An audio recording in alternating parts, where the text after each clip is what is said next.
and welcome to Eternal Mooncast, the streaming show all about Sailor Moon fan theories. We cover everything from the prominent to the obscure in the Mooniverse. We're your co-hosts, Michi and Azira, and tonight, joining us is a special guest, the last Black Moon, also known as Lex. Lex is a New York-based cosplayer currently living in Japan. They love My Hero Academia, Yuri on Ice, One Piece, but their all-time favorite is Sailor Moon. All their fukus are handmade by themselves with their help of their friends. Their dream is to share Japanese cosplay culture in the US and get more people interested in Japan as a vibrant country and society outside of anime and manga. Welcome, the last Black Moon. Hello, everyone. I'm so happy to be here. Thank you for getting up so early to be here with us. Because it is what time for you? You say so early, but it's only 9 a.m. here. And I'm the crazy person who's up naturally at 6 a.m. So Could never be me. if I stay up past midnight, I'm done for. But I get up at 6, but I lay in bed for an hour at least. Okay. You wake up at 6, but you get up at 7. Yeah, I'm horizontal for a solid 30 minutes to an hour. A little bit better. Just a little bit. As usual, this is my normal spiel that we come to. Remember, it's our quick Mooney disclaimer. We would like to remind everyone that these are just our personal opinions. We do not in any way represent Toei or the Sailor Moon intellectual property. We invite you tonight to join us as we stream tonight or join our Discord discussions. We are always up for that. Please join us there. We'd also like to thank our Twitch and Patreon subscribers. You may help us make this Mooney magic. Before we delve into stuff, I do have an announcement just for our viewers. As you can see, my name has changed. I am no longer going by Celine. I am going by Azira, and I will be using he, him pronouns from now on. So I wanted to make sure we knew this before we started everything. There's going to be slip ups. I don't mind. This is very new to me, to everyone around us. The other announcement is I will be getting surgery next month. I got approved through my insurance to get a gastric bypass, all expenses paid by insurance. So over the next year, if you happen to not see me in one of our episodes, it is for medical reasons. I was not up to actually getting into the episode. I just couldn't. So over the next year is going to be a really interesting journey, and I will probably completely change because that surgery does change people a lot. And then of course, a year from now, I am allowed to actually start transitioning after this surgery. So we're going to be doing a lot of stuff over the next year, 2 years. And that was my announcement. And I love you all. So tonight, let's delve into Seiya, written in the stars. Oh my gosh. Yes, that's my wife. Just actually IRL. Just so you know. Yeah, that's the company, which is my wife. That's our wonderful moderator, Loki. All right, so let's talk about this because Seiya, I think, has one of the most interesting stories in Sailor Moon, and it doesn't help that there was a lot of trouble getting it over to the North American audience. Let's see, that's You didn't get it until, what, 5 years ago?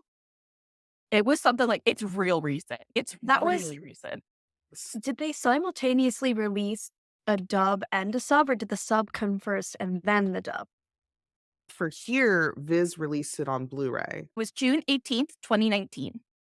Okay. So we are talking 5 years, as is on the money. Yeah. Yeah, cool, because I did the cosplay competition in 2018 with Helenia, and that was when they were releasing Supers. And then I was like, and I knew that StarS got released right after because it was going to be the first time we were going to get it open, which is ridiculous. What platform was that on? Where were you able to access that? Sorry, I'm asking such technical questions. I'm just curious. No, you're fine. Oh, thank you, Ura. Google? Excellent, yeah. Ura comes in saying December 14, 2015, the first episode of StarS aired on North American Hulu. Oh, that's okay. I didn't have So Hulu. thank you, Ura. No, that's wild. Okay. Dubbed. Snub? Okay, yeah, what's up? Oh. That was dubbed. Because the dubbed didn't come out till that Blu-ray came out. That's crazy to think. Because that's the thing. I specifically remember seeing Starlight cosplayers before I even remember, because I read the manga when I was a kid, and then it was years and years until I got back into Sailor Moon. And then it was crazy because I saw a lot of Starlight and I never knew who they were because I had completely forgotten StarS. And so I was always just, I really like those cosplays. They look awesome. They are part of the Mooniverse, but I'm like, where in the Mooniverse are they? And then once I finally reread and then watched it, it was just so nice because I remember being a kid and being so upset that StarS was not coming over. When I was younger, I really only saw Sailor Moon on TV, dubbed, and I would watch it before I went to school. And then I never like consistently watched it point A to point B until I want to say like middle school when it was like off the air or high school. Yeah. And I remember I was doing the old 3-part mega video streaming version. Like I when I was a child, a young lad, I did not understand piracy. So I was like, oh, I can just watch it online. And I didn't even think anything of it. So I saw StarS. I didn't even realize it was hard to get. I Really? just saw it online. Yeah. That's funny because mine was predating, like it was the age of LimeWire, but to give you a throwback, but I could not find StarS, and there was very little that I grew up in Pennsylvania, so there was very little anime culture there, especially back in the 90s and early I'm about to 2000s. age myself. I watched Stars on VHS because I lived in Florida and I had Tate's Comics, and Tate's Comics had someone over in Japan who would record them. And what they would do is they record on the VHS and then they would send it over here, over to the States. And then they had someone who spoke Japanese and actually put the subs onto the VHSs. And I picked up Stars because I liked they like printed out covers for them. And I picked it up because of the pretty cover and it was like Usagi hugging Chibiusa.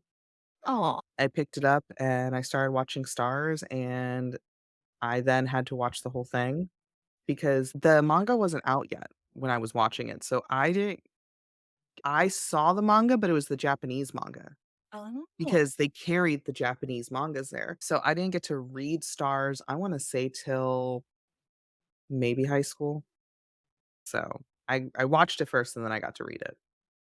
that's yeah, and then it's just a wild timeline because Sailor Moon was so popular, I feel, in the United States.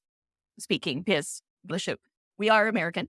It's just I wonder what the effect would have been, but then again, they censored the ever loving heck out of everything. Their girl cousins too, said by Mercury. Yeah. I remember that one. Whenever Yeah, it's girls and cousins too. it's what would they have done to the poor starlights? I heard that I was browsing Reddit and somebody from, I believe it was the Italian fandom, it was podcasted there, and apparently they were twins. I'm sorry. Like the What? Starlights were twins. The civilian male version was That's one right. individual, and the Starlight was another completely separate individual. They were not the same people. You're kidding. That's wild. I remember hearing about that. Yeah, they were like it was like a split person so that it wasn't a male body changing into a female body. Heaven forbid. I don't know what they would have done in the States because, Twins, you could swap when that stuff places. when that stuff was airing, you have to think, what was it, 99, 2000 when they were saying that they were cousins? You have to think the gay movement wasn't very big during then. Mm. It was very minuscule. We didn't really get a bigger gay movement on TV until 2004, 5 when we started seeing a little bit more, and then it just continued from Mhm. there. So it's interesting what they might have done because of that, just because of the community not being as represented on TV. And that's why we got the cousins. Trust me, I threw an absolute bitch fit to my mother because I had watched it subbed. So I knew, and I tore through the house and was screaming because they made them cousins. They're lesbian. Fighting mother. How old were 8th grade. they? So I'm maybe 12, 13, screaming about the space lesbian. How they made them cousins. Just screaming. My mom just was like, "What is wrong with you?" I was like, "Mom, they're lesbians. They're girlfriends. And they made them cousins. Now it's weird." And they were roommates. They were roommates. Honestly, like just make them really close roommates. Um, Oh but I man, don't know but what they would have done. It would have been interesting because I remember the Italian one saying, yeah, they were like split people. And I was like, good, good. Okay, you went with that script. I remember hearing about the Italian one, and I was like, the fact that they were able to keep that bit up, like, what did they have to? I would be interesting to see what they had to add to the actual anime to actually make that bit look cohesive. Yeah. And I then wonder I'm if just like, there's I don't clips. know. There probably is. We could probably find it somewhere and like I watch really it now I'm to really feel intrigued. sad. I'm gonna try to dig it up later. Yeah, I me was too. gonna say, I'm glad I never went through all those kind of shenanigans because I only saw like the first 1 or 2 seasons on TV. Hi, Jason. And that was all the dub I watched. From that point on, I switched over to sub. You got lucky. I had no idea. And then all of a sudden, I started to hear about the cousins thing, and I was like, "What is everybody going on about? What are they talking about?" No, it's funny because right now on Eternal Mooncast, other show, Bishojo Senshi Slumber Party, we're reacting to the deep dub. And that's to say, I didn't know I was a lesbian the first time around. And the second time around, it's a whole experience. I really should have been tipped off when I was like, the level of investment and like infatuation I had with, especially like the outfits. I was like, during the transformation scenes, like, I was just, I should have known then. I should have known then. Most super I didn't know the whole time. I don't know what it was when the Starlight showed up, and I was just like, this is it. This is exactly what I want to see. Let's actually talk about Seiya. Yes. All right. As you usually have better manga knowledge than I do. So, what would you say is Seiya's role in the manga? First of all, this little fucking shit. Because he's a shit in the manga too, okay? I'm taking Um, notes. he he's more of so he is a shit in the manga because he is even in the anime, like he is trying to get Usagi, which I'm all for. So, anyways, he's actually got more of a protector role in the manga than he does in the anime because in the manga, which is way different from the anime, Usagi witnesses Mamoru getting killed. And her brain essentially rewrites the memory that Mamoru has left. That Mamoru has gone to America. He is off to college because it's so traumatic for her because she literally watches Galaxia pop up and just go, because Galaxia is way more powerful, guys. Galaxia is just overpowered. She's OP in the manga. It's actually ridiculous how powerful she is. So you have the Starlights, which I believe, if I remember correctly, they actually witnessed Mamoru's death Yes, in the I did. manga. In the manga, yes, they They do. witnessed the death. And that is one of the most key differences, I think, between Yes. the manga and the anime, which I'll talk about later. But So they witness it, and you have Seiya popping in to Usagi's life where he's the one actually he starts writing the letters that are supposed to be from Mamoru and leaving these like tarot cards because they happen to know that Usagi has suppressed these memories. Like she's completely suppressed them. Yeah. And Seiya is Seiya and the Starlights, because the Starlights do get involved, are trying to essentially wake her up. They're like, "You need to be paying a fucking attention, ma'am." But also you have this almost obsessiveness that Seiya gets with Usagi because the fact that they are looking for their princess. And if you look at the scouts themselves, when they lose Usagi, they essentially lose their way completely. The Starlights are the same way with Kakyu. They have essentially lost their way as they're trying to find their princess because they don't have her guidance. Seiya essentially latches onto Usagi because Mhm. she has essentially the same spirit and same essence of princess that he needs in his life. So that's essentially where it's going for that manga. Okay. Say it. He's a protector. He's still a little bit of a shit because you have the scouts actually don't appreciate him being as close as he is to Asaki because they're like, and he's, I'm here to steal the girl kind of thing. Because even in the manga, he is hoping that Usagi will choose him over Mamoru. Now, he does have a little bit more of a redeeming point because he's okay, she's not going to choose me. And he backs off with that. where in the anime he doesn't. But yeah, that's his role when it Fixing comes the to goal. the manga, and they still have like them changing in the manga. They go from male to female in the manga as they do in the anime, Wait, which I always find so interesting because I'm just like, wait, are you and I sure? forget what Naoko's notes were on I that. think She had I something don't that's the think it's reason why she did that. explicitly Go Are ahead. you sure? I don't think it explicitly mentioned, but I think that in the manga there are women who are just like dressing or presenting as male, Yeah, that's but what I remember. they're I don't think they're biologically represented as male at Yeah, any I would have point. to recheck the manga. yeah, our comments are coming in. It Um, was that they were They women the entire time. cross dress. Okay, Yeah. so they but I were don't binding.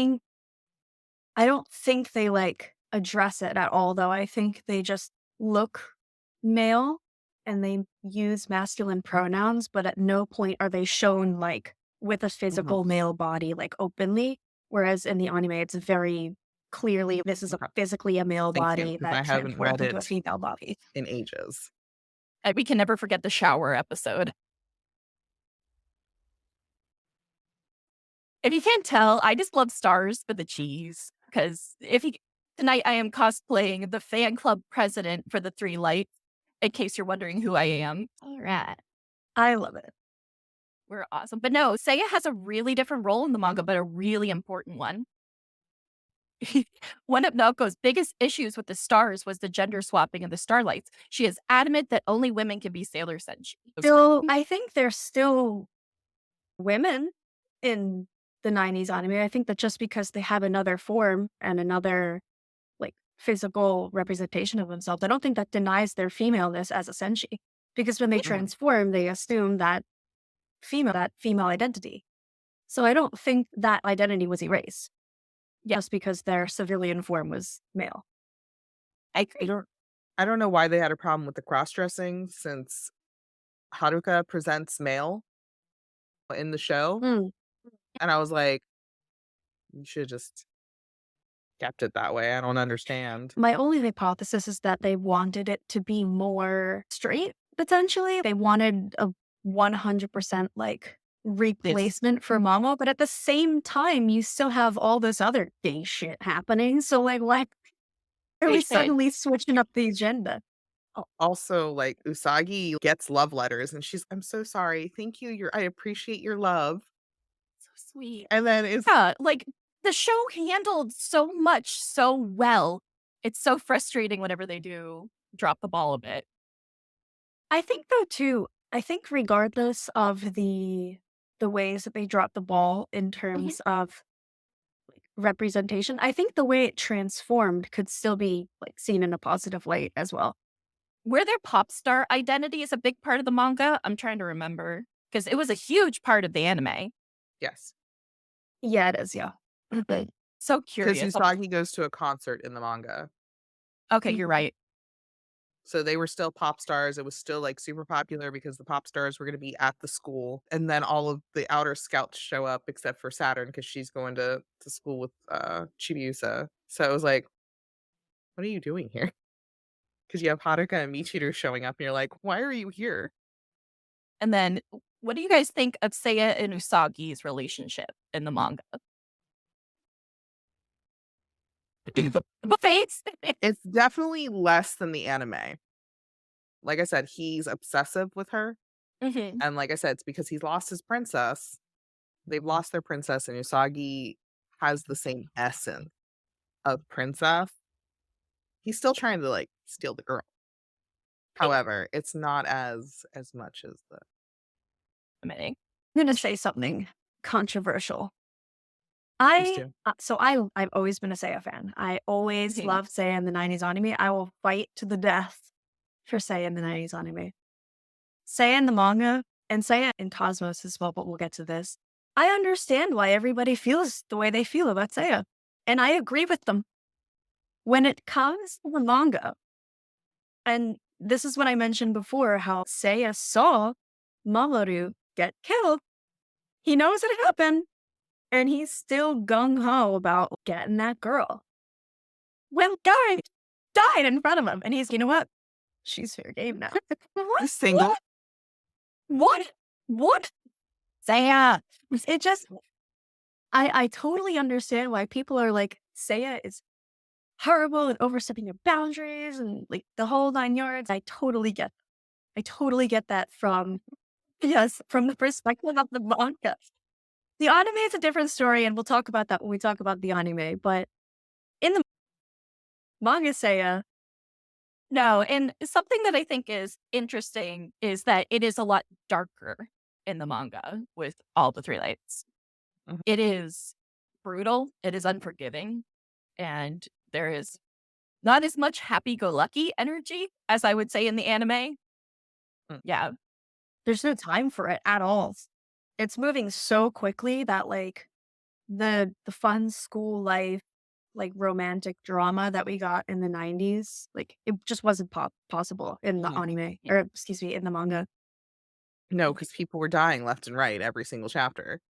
And you were like, Can turn a page Fuck. now. I bet I could flip to a page right now and somebody's dying. Yeah. And you pick a random page, dead body. Dead body. All of a Yeah. sudden, Sailor Kai is just like putting her staff through one of the starlights, I think. It's brutal. Oh, the way they get killed off. It's so They sad. The outers don't even get a death scene. Yeah. I have a huge bone to pick with that. I'm so angry about it. Yeah, Keki gets full on impaled. I did, after I watched Cosmos, I did the 4 pictures without context, spoilers without context, and one of them was just a kebab. Yeah, like a shish kebab. Oh, that's funny. And that's Gaku. Yeah. Okay, it's not the kebab, the kebab. Oh, now I can't unthink it. I know. Oh my god. Sailor's They were here. pure. And then Lilac Charms. Lilac Charms, we will get back to Cosmos. I promise you it's going to be towards the end. Lilac's here. Hi, Lilac. I'm trying to like Boom. peek her on the side. There we go. Yeah, And death. there she is. I love the impalement scene because I cosplayed that character. I love the impalement scene. I love Yeah. the impalement scene. Because I'm like, yes, a badass. So that's why Loki. I do love the impalement scene. It's funny. Listen, we're all allowed to like the manga for our own reasons, okay?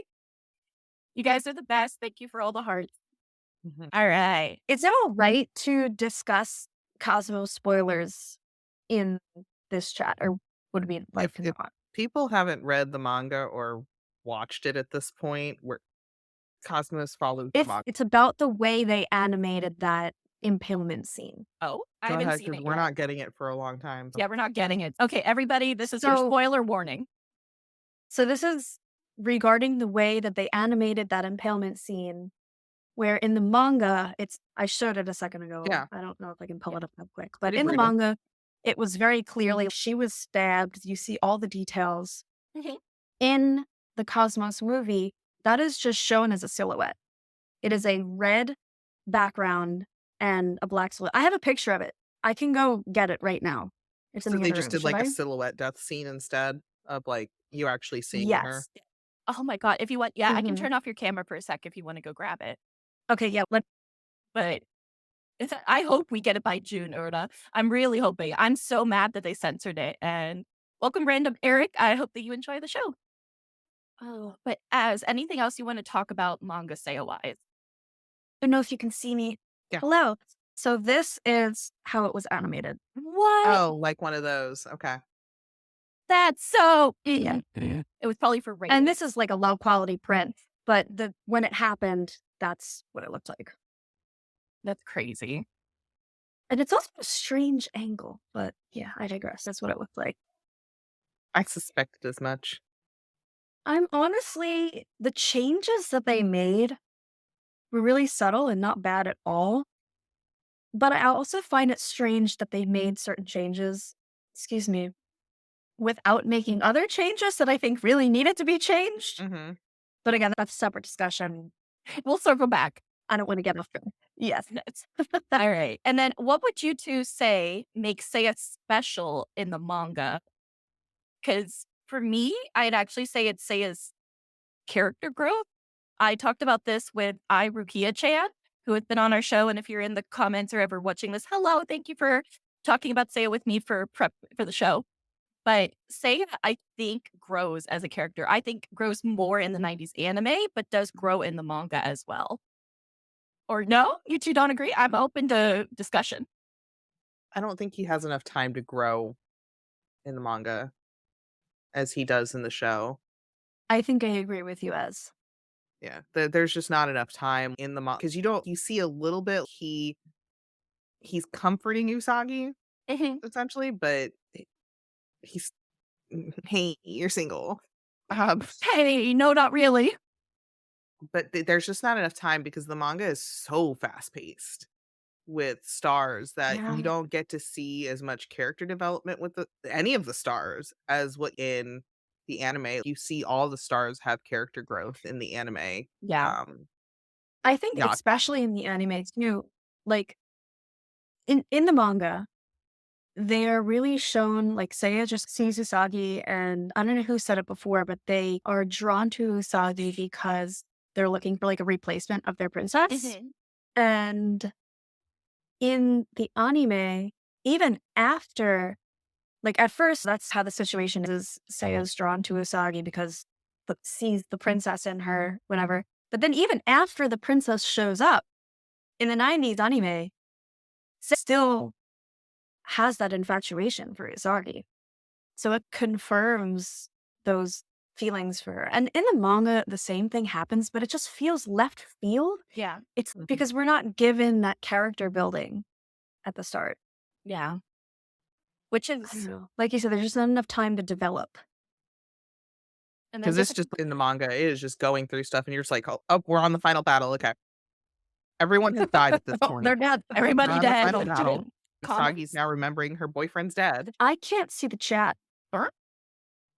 I can't see it Chat either is ever blank. since that one thing Glitch? popped up. So I Okay. have the thing Yeah. pulled up. Okay, I will just highlight the comments then so everybody can read it. I'm so sorry. Yeah, I pulled up our stream on my iPad in front of me so I can still read the combined comments. Yo, hold up. Hold up. I'm going to do that. Yeah, that's how I'm getting the combined comments because the combined comments are from wherever it's coming from, but then we also have our own. So, what are coming in saying Seiya was supposed to be a mix of elements of Mamoru and Haruka, but the breakneck speed of the manga really hurts it. Mhm. Totally agree on that. And then, let's see. Sora Kazano, I hope I pronounced that. Don't see too much growth in the manga. It was too rushed and full of everyone dying so fast. Again, you guys are all right. I was wrong. And then Oda sending me to the moon with this one. Hey, I just met you, and this is crazy. Your boyfriend is dead, so date me maybe. I saw you react, and I assumed it must have been a comment, and I was like, oh, I can't wait to hear this one because I can't see it. No, I saw it, and I was just like, I'm gonna go cry. Oh, then Loki coming and saying it is very clear Naoko wants to be finished with this bitch. Everyone dies, okay? Bye. Yeah, yep. Oh, So and that's true. awesome, Udo, that you and your partner just watched the last 8 episodes of SailorStars today and that his favorite character's now Seiya. I love Anime Seiya. Manga Seiya, I'm like, meh. I can take it or leave it. Manga Seiya, Doesn't get enough growth. now I'll leave Mama. I am a Mamo Usa shipper if we're talking about manga. I am a Sei Usa shipper if we're talking about the anime. Thank you. Same. Because I think Mamoru that's in the the real manga, takeaway here. God tier. That man is God tier in the manga. That is a Worships the man ground. who worships the ground his woman walks on. And I'm like, That is the miracle romance. that one. You know what's And in not? the anime, you're like, "Ooh." That in the anime. I'm sorry, I don't want to talk about the anime too soon. I am heavy died. All of us. Just True, dude. Seiya, okay, hold up. Seiya in the manga is boring. Fucking boring. mhm. Okay?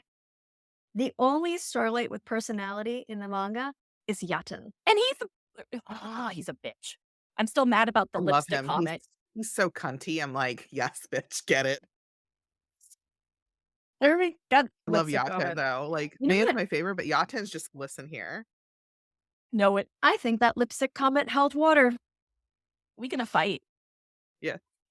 Come on, girl. Magenta Magenta looks good with peel hair. at school. When Be they're not thorough. supposed to be wearing makeup. That's true as well. Yes. It's so not allowed in Japan to have makeup, especially like magenta ass lipstick. Mhm. I just love the scene of her breaking that lipstick with her hand, like he will die. When 2 seconds ago, Haruka was like irritated at them, and Michiru was, oh, they're fine. Don't worry about it. 2 seconds later, she's ready to kill him as well. That lipstick makes you look trashy. And don't worry, 1987 Jason Miller, we will quote X. And also just saying, so you guys know, Loki's going off in the comments about eat shit and die. Which I was like, oh my gosh, my Naruto is such a bitch, and I love her. To be perfectly fair, if you were an alien and just came to Earth, America specifically, but they're in Japan. If you were an alien and came to Earth, wouldn't you feel a certain way fair about the people of Earth? Mhm. Yeah. Also, Loki is telling us that I'm a mod producer. I can say that shit. Also married to me, so I'm just like, it's fine. It's I didn't have that on my podcast bingo that it would turn into Yatin's lesson. which I'm just like, I love that cunty little bitch. I love him so much. I love her too. Especially didn't with think Luna that- I just didn't being think like, that the- hi, Yatan. I'm like, Luna, Literally. Luna just trying. And then Uri brings up an interesting point we should talk about. I love how the Starlights have rival Senshi. Seiya versus Haruka, Yaten versus Michiru, and Taiki versus Ami. I like that last one because I totally ship Taiki and Ami. Someone else can read that comment. okay, It's okay. You can chat off put the Taiki's chat off forehead. Taiki's I'll forehead. leave. I'll just go now. Although his Can I? forehead's Hang not on, I big in gotta the show manga. y'all. It's big, but it's not the 6 head. Boy, come on. It's not as big as Sir. the anime. We need to be real here. All right. It's huge. It is. Hold on. I got to follow up for that Taiki comment because Okay. I took when I was cosplaying Taiki, I took a Snapchat filter photo, and I think that it's wonderful to share with the chat. I was using every single forehead filter they had. The comments are Jesus dying and Christ. telling you that you're absolute perfection. Oh, God. I haven't posted them yet, but I'll have to post them after this. That's crazy. Everybody is saying you're accurate, nailed the forehead in the comments. Biblically accurate Taiki. Yeah. Yeah. Jesus Christ. Awkward. Freaking. I don't know why she did him like that. Like, why you gotta do someone dirty like that? I don't So, understand. she fixed it too. I don't know if you saw it. There was like an original art piece with 3 lights Mhm. that is currently being featured at the Sailor Moon Museum in Fukuoka. Mhm. She went in. She fixed their hairline. Mm. They are the joke. There's an old version where the foreheads are like this, and the new Mhm. version where the foreheads are like this. Interesting. And she took that personally. If she ever sees this for any reason, I am so sorry. That's fine. She can't. There's no way she'll be able to understand. Anything else about Manga Seiya that we want to talk about? Mm. Manga Seiya. Gorgeous. Absolutely gorgeous. Chap's Kiss. Would you mind bringing Seiya up in the manga, Lex? Of course. That's because I want to look at Seiya. Not that I want to find the. Okay, so this is the idol version. I can't see. There we go. Yep. Oh, yes. Mint. Yes. Mint. Even Yaten looks hot. And then let's. Even Yaten. Never forget. Who are you? Yato was adorable. It was Taiki and his There we forehead go. that I couldn't stand. Yeah. So good. Just So good. Chef's Kiss, no notes. Anything else for Manga Seiya? Gorgeous. I understand all the arguments that the Mama Usa people are making. Playboy, fuckboy, simp. Low-key desperate. Yeah. In the manga, yeah. There's got to be one more. No, we're talking Manga Seiya. Hey. I think that about does it. All right, then let's get into the 90s anime Seiya, which was I feel because I rewatched it as an adult. I feel like that was more of like my brain finally it's sticking. So I feel like that was more my introduction to Seiya because over quarantine, I rewatched Stars with two friends and it was a different experience because now I'm like, oh, wait, I get it. I get it now. I'm here. It's Usagi safe. Especially after Mama's such a dick in the entirety of the anime.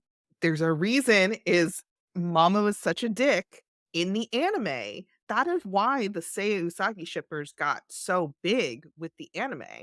Because Seiya was just like, It's the only reason. please let me worship you. And she's, I don't know about this. And he's, let me worship you. So Seiya's role in the 90s anime, not completely different, but very different feel to me. So they're searching for their princess. They are all three of them are extremely popular pop stars. And I would say, honestly, it's just such an up to bat of being the perfect love interest.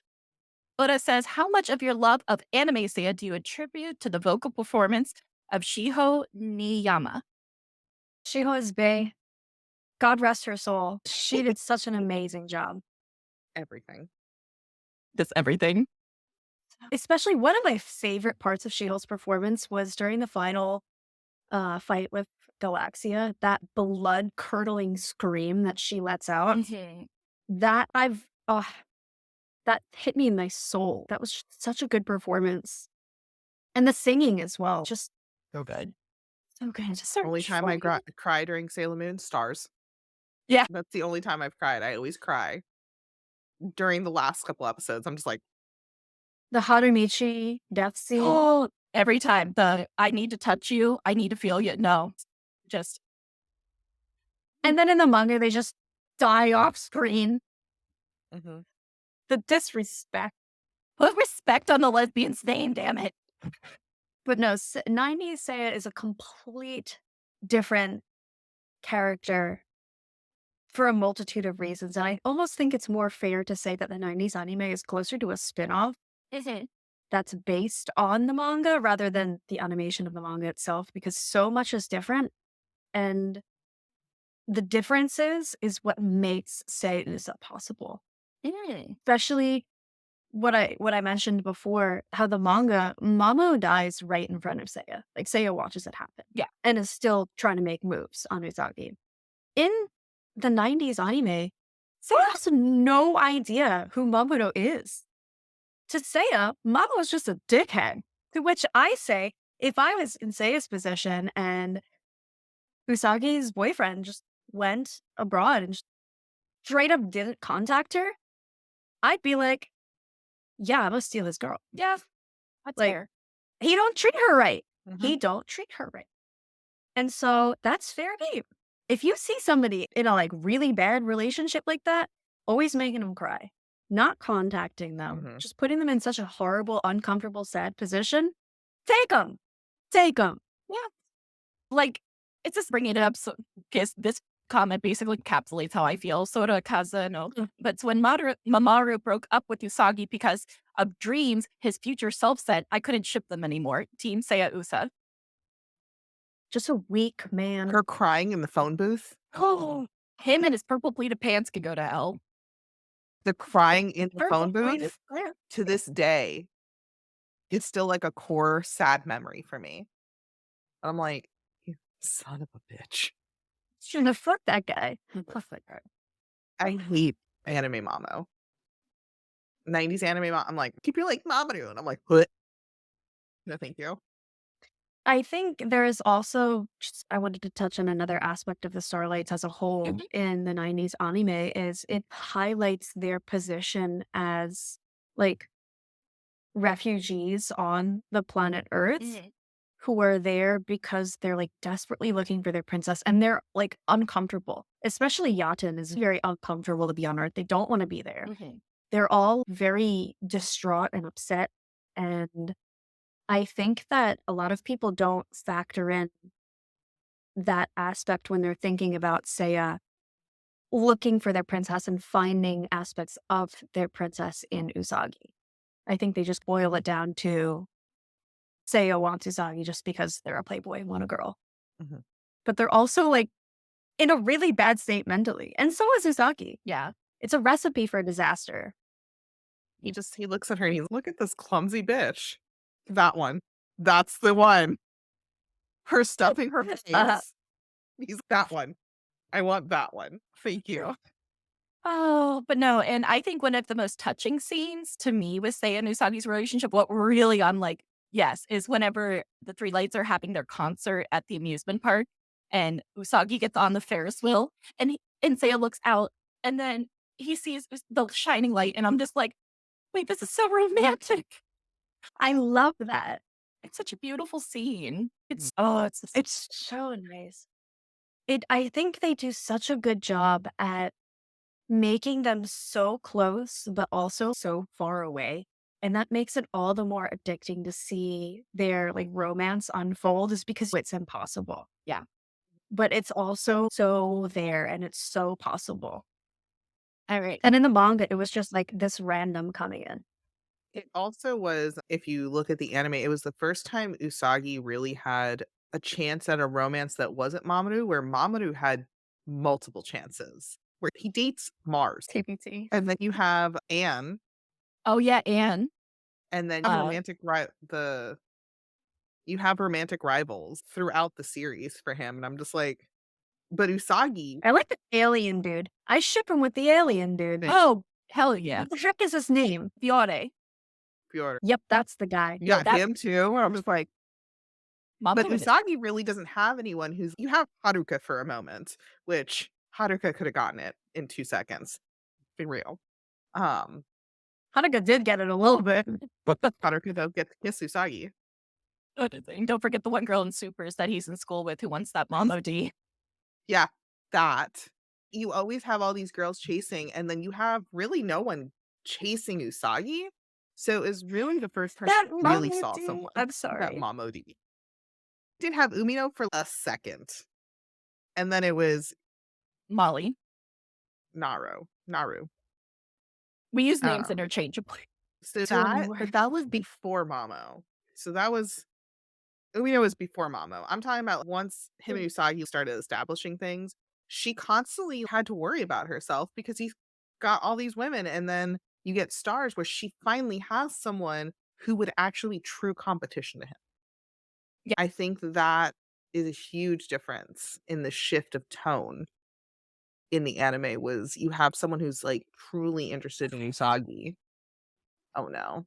Oh no. And Sailor Denzel, What's going on? I will get right back to your comment, but Rhoda coming in saying, plus almost every female villain went Mamoru. Beryl, Nahalinga, Gallica, his child. Yep. His own child. Yep. Yeah. Just Oh my god. And then Sailor Denzel comes in saying, I love Seiya because for the first time it felt like someone was pursuing Usagi when all the other seasons it felt like Usagi was the one who was always after Mamoru. Yeah, for Mhm. sure. I love their little date. Their date's so cute. It's so cute. I love the SOS So shirt. cute. Like, I don't have SOS on the bottom of this one, but I need to add that. I just love that Seiya's wardrobe is literally crying out for help. That suit is so terrible. And with red shoes, and the Seiya, who dressed you? I want to die. They're aliens. Come on. Doesn't mean they've got Earth fashion sense. Oh, God have mercy. At least they had the nice school uniforms so they didn't have to pick anything. Oh, no, but I think we can all agree that Mamo stands no chance against Seiya when you stack them up in the StarS season. Yeah, I think when it comes to the anime. Yeah. Yeah. I was reading a comment. Soda Kazuno says, but Seiya dressed better than Mamoru, green jacket of death. And That is such a statement to make because Seiya dresses terribly. Seiya dresses like a fuck boy. I wish I had my backwards hat and my sunglasses on right now. Yeah, he dresses like a fuck boy, like a rich fuck boy. That's what he dresses like. That is the entire aesthetic of that man. I'm just like, please, Usagi, stop worrying about Mamoru. You've got this beautiful fuck boy who will give up everything for you. You got this man who's genuinely naked in your house. the lesbians are on the He's in table. nothing He's but a towel. naked. episode is just so. The anime was a fever dream. The anime was, I think it was like, what were we saying? Like the anime's fanfic, or I think I read a comment that said the anime is like fan fiction to the manga. It literally does read like that. Because when we're talking, and I said this before, if we're talking about the manga Seiya, I have no defense. Like, I don't care about that. Manga Seiya is nothing to me. Anime Seiya, I could write a 40-page Dissertation. MLA style citation, like, literally, I could go on and on about Anime Seiya. Because he had time Manga to Seiya. develop. Yeah. He had time to fall in love with the And character. the circumstances were different. Mhm. Circumstances were so different, dude. I think because you see, the Starlights were all about like just let them die essentially until they meet Usagi, and they're like, wait, she can fucking heal them. Yeah. The Starlights were just. So you see, like I said, you fall in love with the anime ones because you had time to actually fall in love with them. Yeah. And there's actually, I don't think a lot of people know about these, but there were audio CDs that were released along with the 90s anime, and it included character songs for each of the Starlights. So Seiya, Yaten, and Taiki all got their own character songs. They also had a verbal speech that went with it, and they also got a poem that went with it as well. And it characterizes them so thoroughly.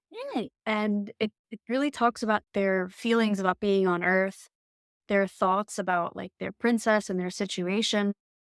And that is something that we never get in the manga. And so I feel like I wish more people knew about it because it just shows so much more of who they are as people, characters. I listened to the songs. I didn't get the whatever else was translated, so I only just listened to the songs, and they were really good. They did a lot of Let that me see. in 90s animes, though. Like Inuyasha has that too. Let me Sesshomaru see has if I its own can find CD. it. I will die for that, man. 90s Sesshomaru. The new one. Yashahime can just get thrown into a garbage can, please. Thank you. I'm very passionate about. I'll send you guys links to those songs and the poems and the speech and everything after the show. That would be great. I want to hear it now. But yeah. All right. Anything else about Seiya Mamo before we move on? It's funny because. Oh, sorry. Go ahead. No, hang on. I want to Unpack it. I want to think about that question. I love the fact that they look so similar. Just add a ponytail. Literally. Just add a ponytail, but somehow Seiya is still so much hotter. Is it the attitude? Is it the lack of purple pants? What is it? I think it's the lashes. The lashes do it. Add a ponytail and a personality. Good personality. Good one. The Mamo slander, geez. The bangs, Those baby bangs. I'm going to be honest. I've always viewed Seiya more as trans mask, and honestly, trans mask are hotter than cis men. Sorry. Facts. There's a reason. Seiya is some of us just do it better than others. exactly. I'm just like, there's a reason. Oh no, what? Or saying Seiya X Mamo is my new crack ship. No, you know what's the weirdest thing that I've seen it. I see more Haruka X Seiya.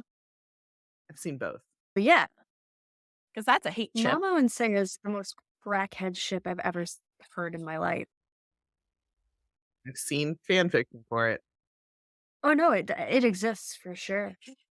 I haven't seen art though. I've seen art with Seiya and Haruka though. Mamoru and Seiya is like how Japanese people put shrimp and mayonnaise on pizza. Mamoru, you say you but hotter. Good. Man, we're roasting the shit out of Mamo tonight. But to be fair, he deserves it. It never was coming. I did slander Seiya a bit. I called Seiya desperate because it was true. That's true. It is. Oh. I'm like reading the comments and cracking up here.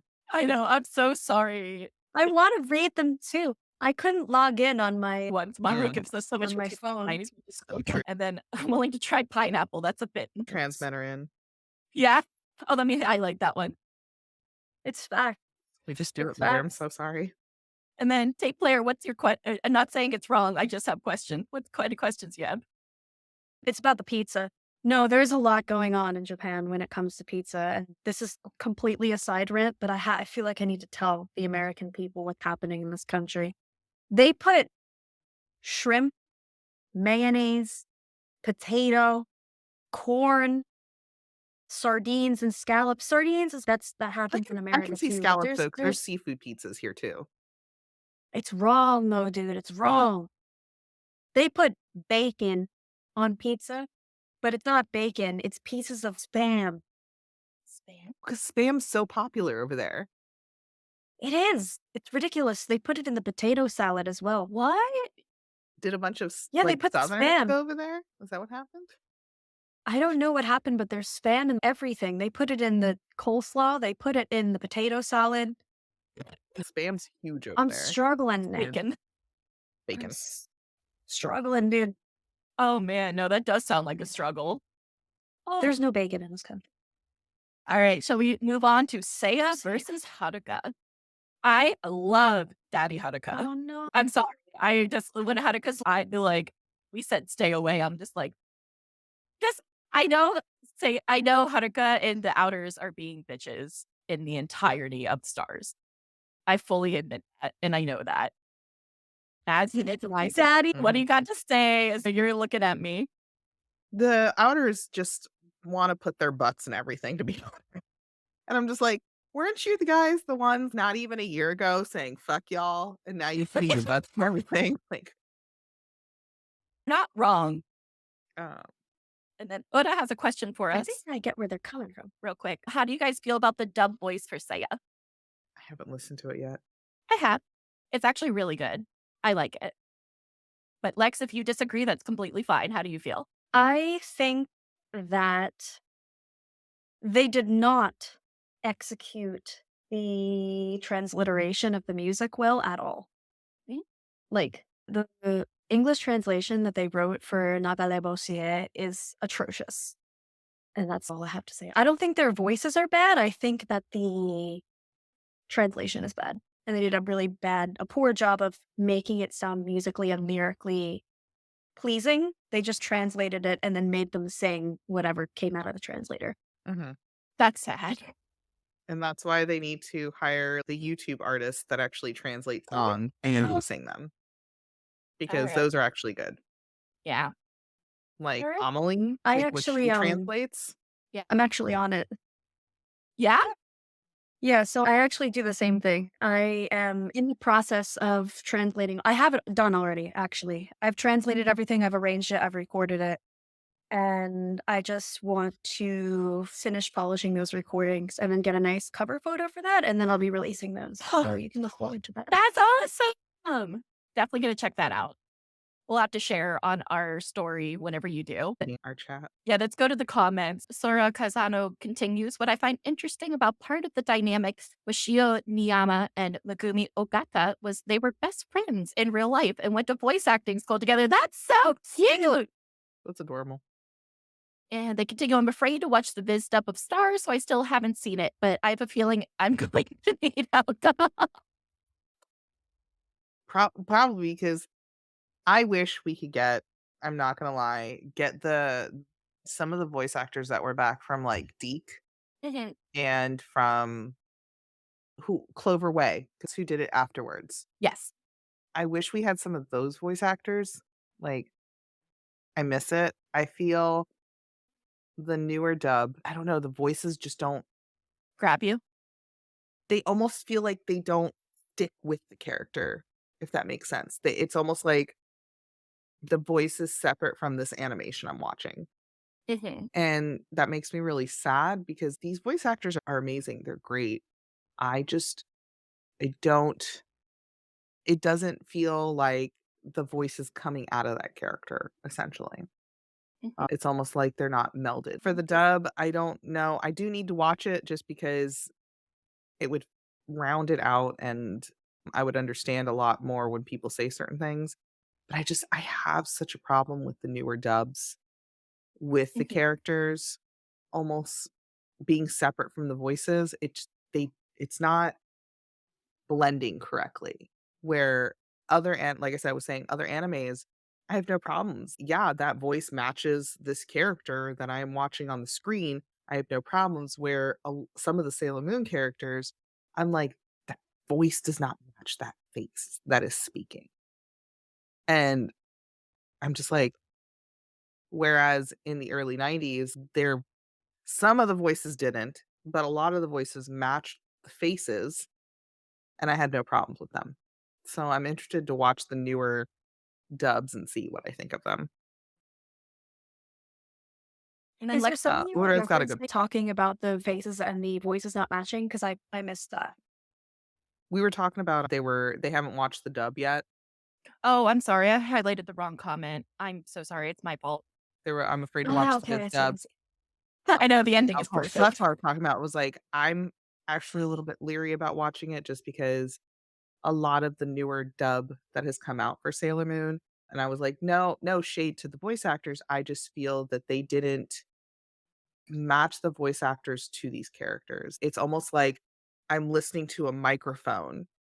Here's the character talking, but this voice is over here instead of it being all one cohesive Yeah. piece. It feels you almost get like you're like, "That doesn't." I forget what's Yeah, it called. no, I get 100% what you're saying. There's, like, dissonance between the voice that comes out That's and the the word I needed. appearance of the character. Yeah. That's the word I needed. No, Thank I feel that way as well, especially with the singing too, and however they process that, like, the mixing for that is just it just wasn't processed correctly, and so it sounds like a fan dub. It you. just Mhm, doesn't sound Yep. professionally done, mhm. and I think that also adds to being taken out of it, even if the voices were perfect for it. If the recording is, like, not matching the scene or is just, like, raw, unprocessed vocals with nothing done to it. I don't know, it doesn't jive with me. See, I think the difference is I watched Sailor Moon Stars for the first time that I can remember because I never saw it. I don't believe I ever watched it sub. I watched the first time dubbed. So those voices were the ones I started with. And That so is I so like them interesting. because that's the only voice I know until I went back and rewatched it in Japanese. And then, all Yeah. right, any thoughts before I highlight a couple comments? Let's I'm highlight some good. comments. I'm All interested. right, I'm intrigued. let's see. Oda was saying, I feel like they were cast as the wrong characters. And then Gnar Burke one says, I don't like it when the mouth flaps and the voices don't match.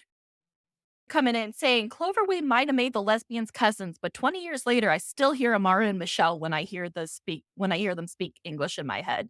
And to be fair, so do I. Haruka's voice in English and Michiru's voice in English live rent free in my head. Mhm. And that is, and by the way, this is no disrespect to any voice actor. They all do an amazing job. This is just our opinions. It's just I feel that they're not cast as the right characters. I feel they would have done better as a different character, and sometimes it's just I actually think that this is the case, not talking about the English dubs, but talking about the Japanese voice actors for Cosmos, actually.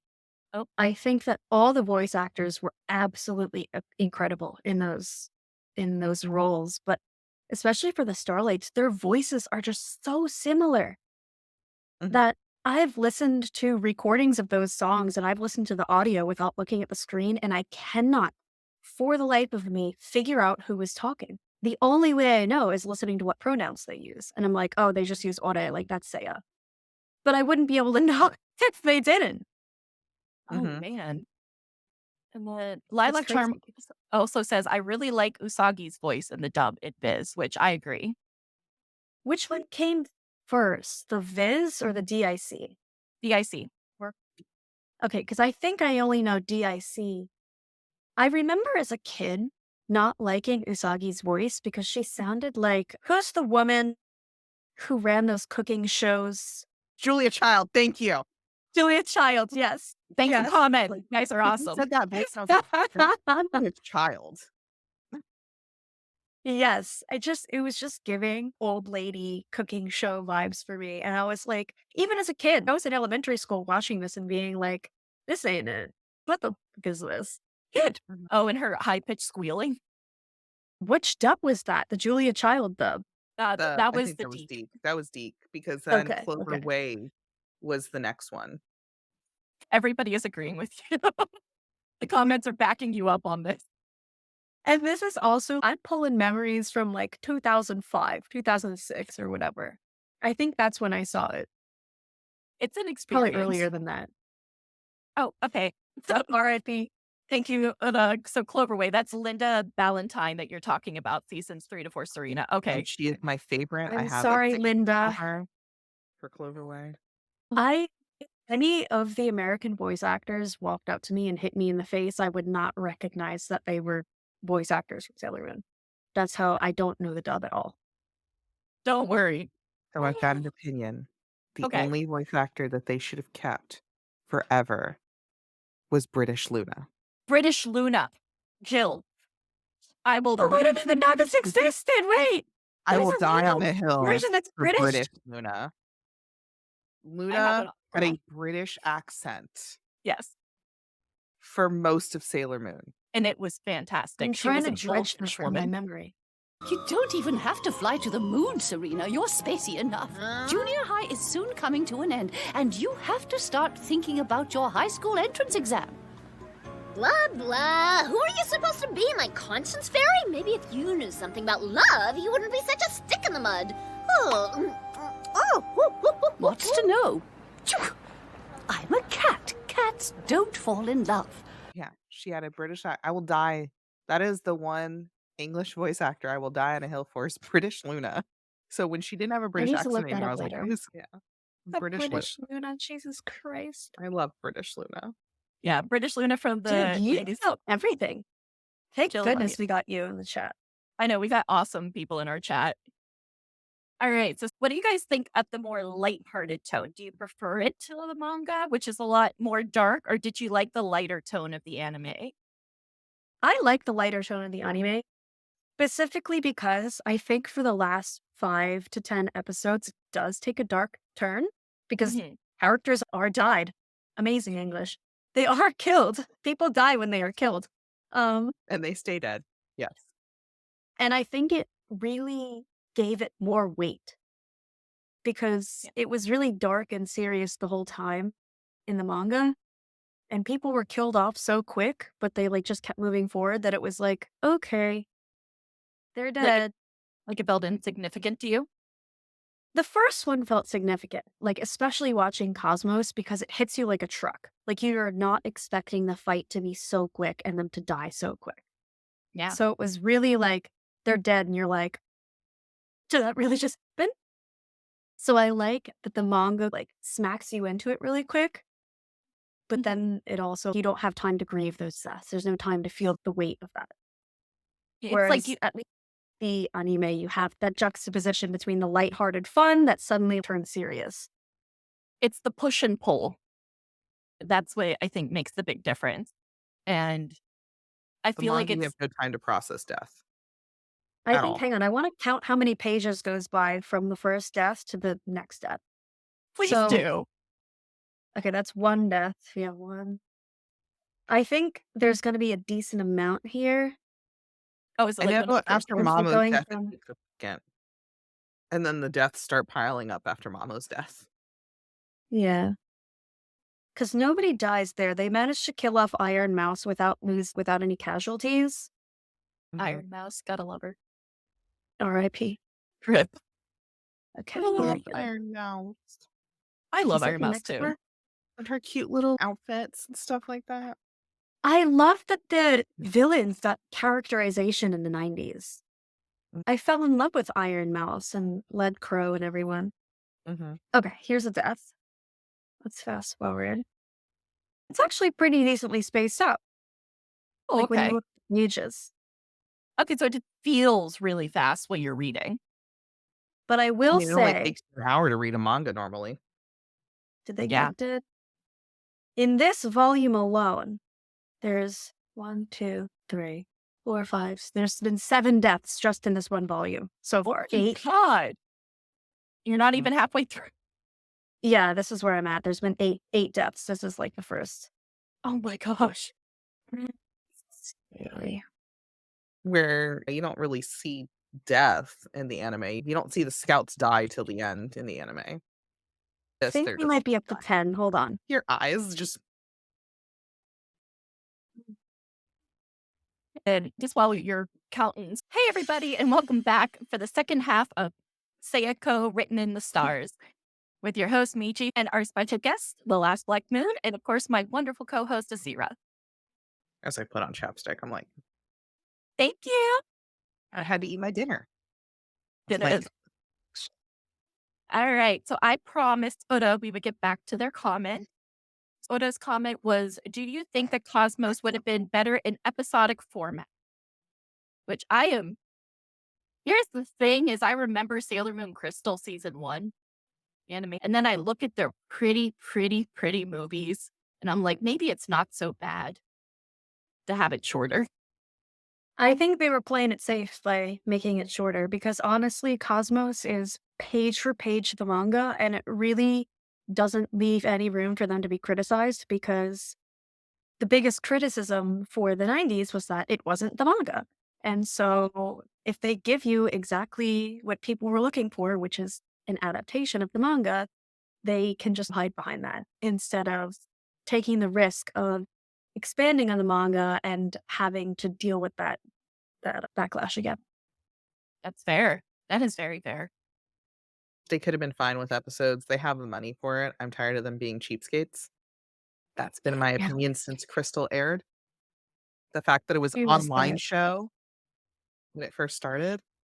I think that Sailor Moon's kind of been pushed out by Precure and that whole franchise because that's definitely where the money is for toys. I'm not surprised that they're not looking to spend their budget on Sailor Moon because they already have their cash cow with Precure. That's so sad. I want more Moon. Me too. Guy, like the audience is here. We are here. We have adult money. My thing is, you say that, but like all the stuff sells out for the merch and stuff. So how are they not Oh, yeah. seeing a cash cow in Sailor Moon? I I think understand Precure is a just cash cow, but also it's like, the amount of children's toys I see. I go into the mall and you go into the toy aisle for the children and it's filled with Precure stuff. It's very actively being marketed to children, and it's the adults buying the toys for the children rather than when the Sailor Moon merch is being bought, it's being bought by all adults who are like diehard fans and buying everything. Yes, it's selling out, but I think that in terms of marketing it to a larger audience, like including children, I don't think Sailor Moon has that appeal to children as much as Precure does. I agree. I'm sad about it, but I agree. Oh yeah, no, I can't get into Precure either because one, if I did, I would go bankrupt, and two, I can't get behind having new characters every season, and there's like however many seasons out right now. And when I go into stores to look for Sailor Moon merch, there's always like a huge section for Precure, and I can't sift around all that stuff looking for the one character from the one season that I like. I know, that's me. I like Precure all the mode for the lesbians, but Is that is that the dark-haired one and the redhead? redhead and purple. Yes. Yep. Mhm. Yeah, I love. because No, Precure is marketed for children. Like it is so marketed for children, I could not watch it. And it's expensive, dude. It is pretty freaking expensive. We could go in a department store and the dolls for it are selling for $20, $30. They have the proplicas for it for $70. And it's just like a kid's toy. It's not even, and I say that's a lot of money, but it's really not in the grand scheme of things. But I'm also somebody who's been buying Sailor Moon merch secondhand, and I'm used to paying $2.50 for a Q basket. So seeing that stuff I can't justify that. Mm-hmm. I was going to say, Um, as we look behind Azira. Okay. Need a little bit more than $2. What you should do is you should take your budget for merch, save it for a trip to Japan. Bring 2 50-pound suitcases, one with all your shit, one completely empty suitcase. Trip to Japan, love being in Japan because it's one of the best places in the world, and get all of your merch from secondhand places because it's literally brand new and you're paying a fraction of the price for it. I shop Yahoo auctions and I have a proxy in Japan. That's how I do it. Because my proxy doesn't charge that much. Trip to Japan. I was supposed to go to Japan and then COVID hit. Oh. But I'm going later this For a year. lot of people. I'm Lucky. so I'm excited. doing Disney World this year. Oh, you're gonna come see me? We're going to, if we can.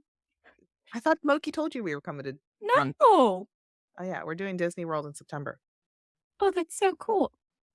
Did I? Yes, you did. We discussed this. Did- That we're going to Disney World. I'm sorry, I forgot. I'm sorry. Yeah, we've got Disney World in our friend's birthday, and they're doing like a big, huge birthday bash for it.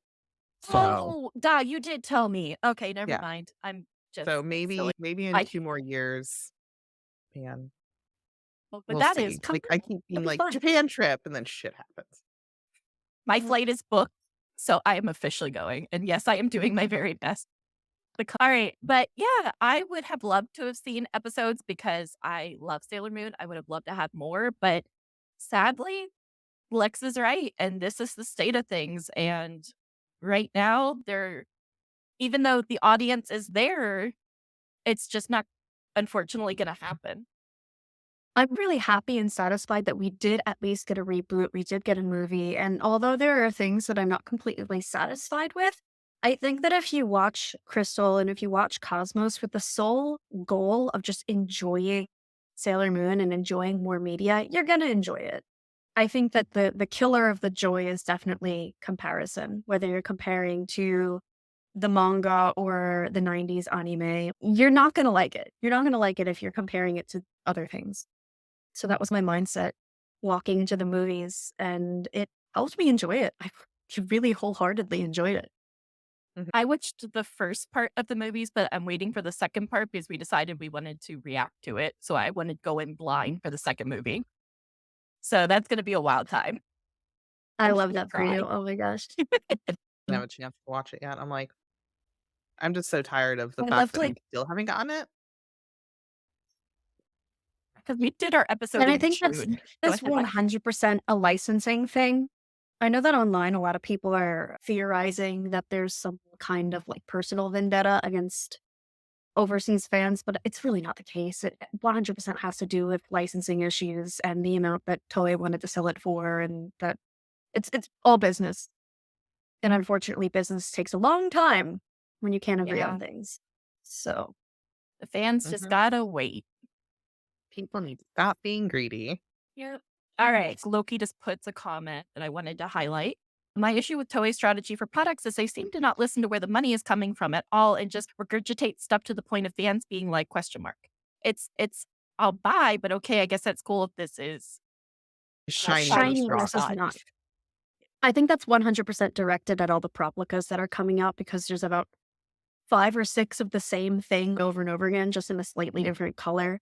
And they know that they can get collectors to buy that, especially in Japan, because one of the biggest trends in Japan is just to buy a wall of the same exact item over and over again. I don't understand it. Really? Yes. Yeah. Especially with like pins and badges. You will see people with Ida bags that is just all the same character, a wall of them with 20 of the same patch, 20 of the same pin. What? That's so I do interesting. not understand. It's so strange to me. Yeah. But yeah, the market's a little different in Japan. But I feel the same way in that I wish there was more characters, more new merchandise, more new Proplicas. But here we are. Instead, we're just getting Q Posket and Q Posket. I want Starlight's Q Poskets. We're getting Q Poskets, but not the ones I want. Oh no! I just want a Starlight Q Posket. Like You want to? Yeah.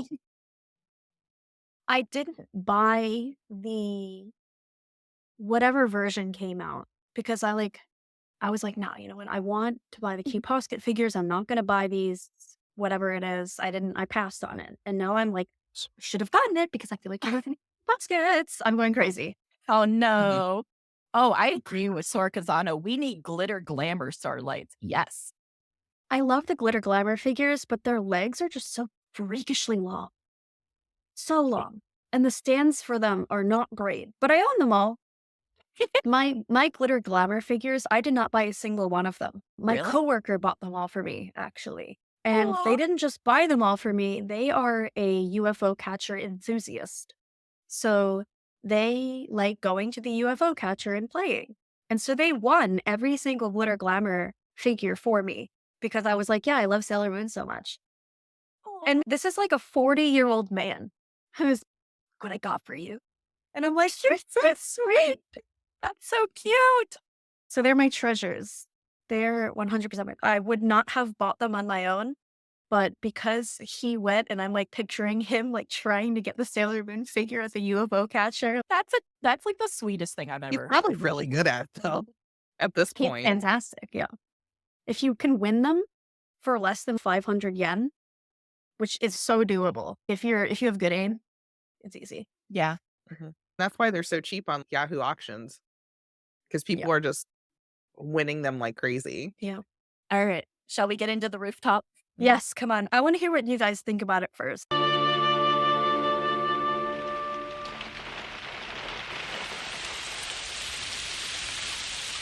よく考えてみたらさ、私頑張るのって得意じゃなかったんだよね。今日は頑張って宿題やるぞーとか思っててもさ、ついおやつ食べてお腹いっぱいになっちゃうと眠たくなっちゃって、やっぱ寝ちゃうしさ。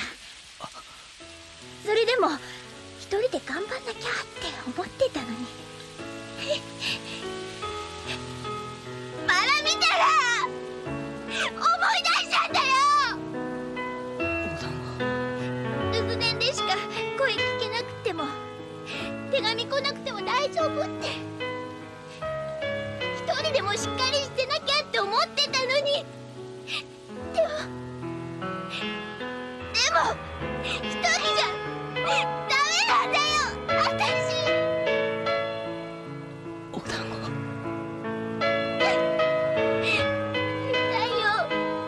会いたいよ、マモちゃん。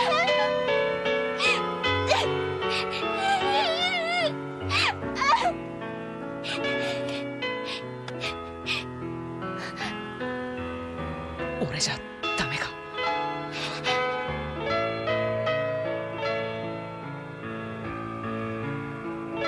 俺じゃダメか。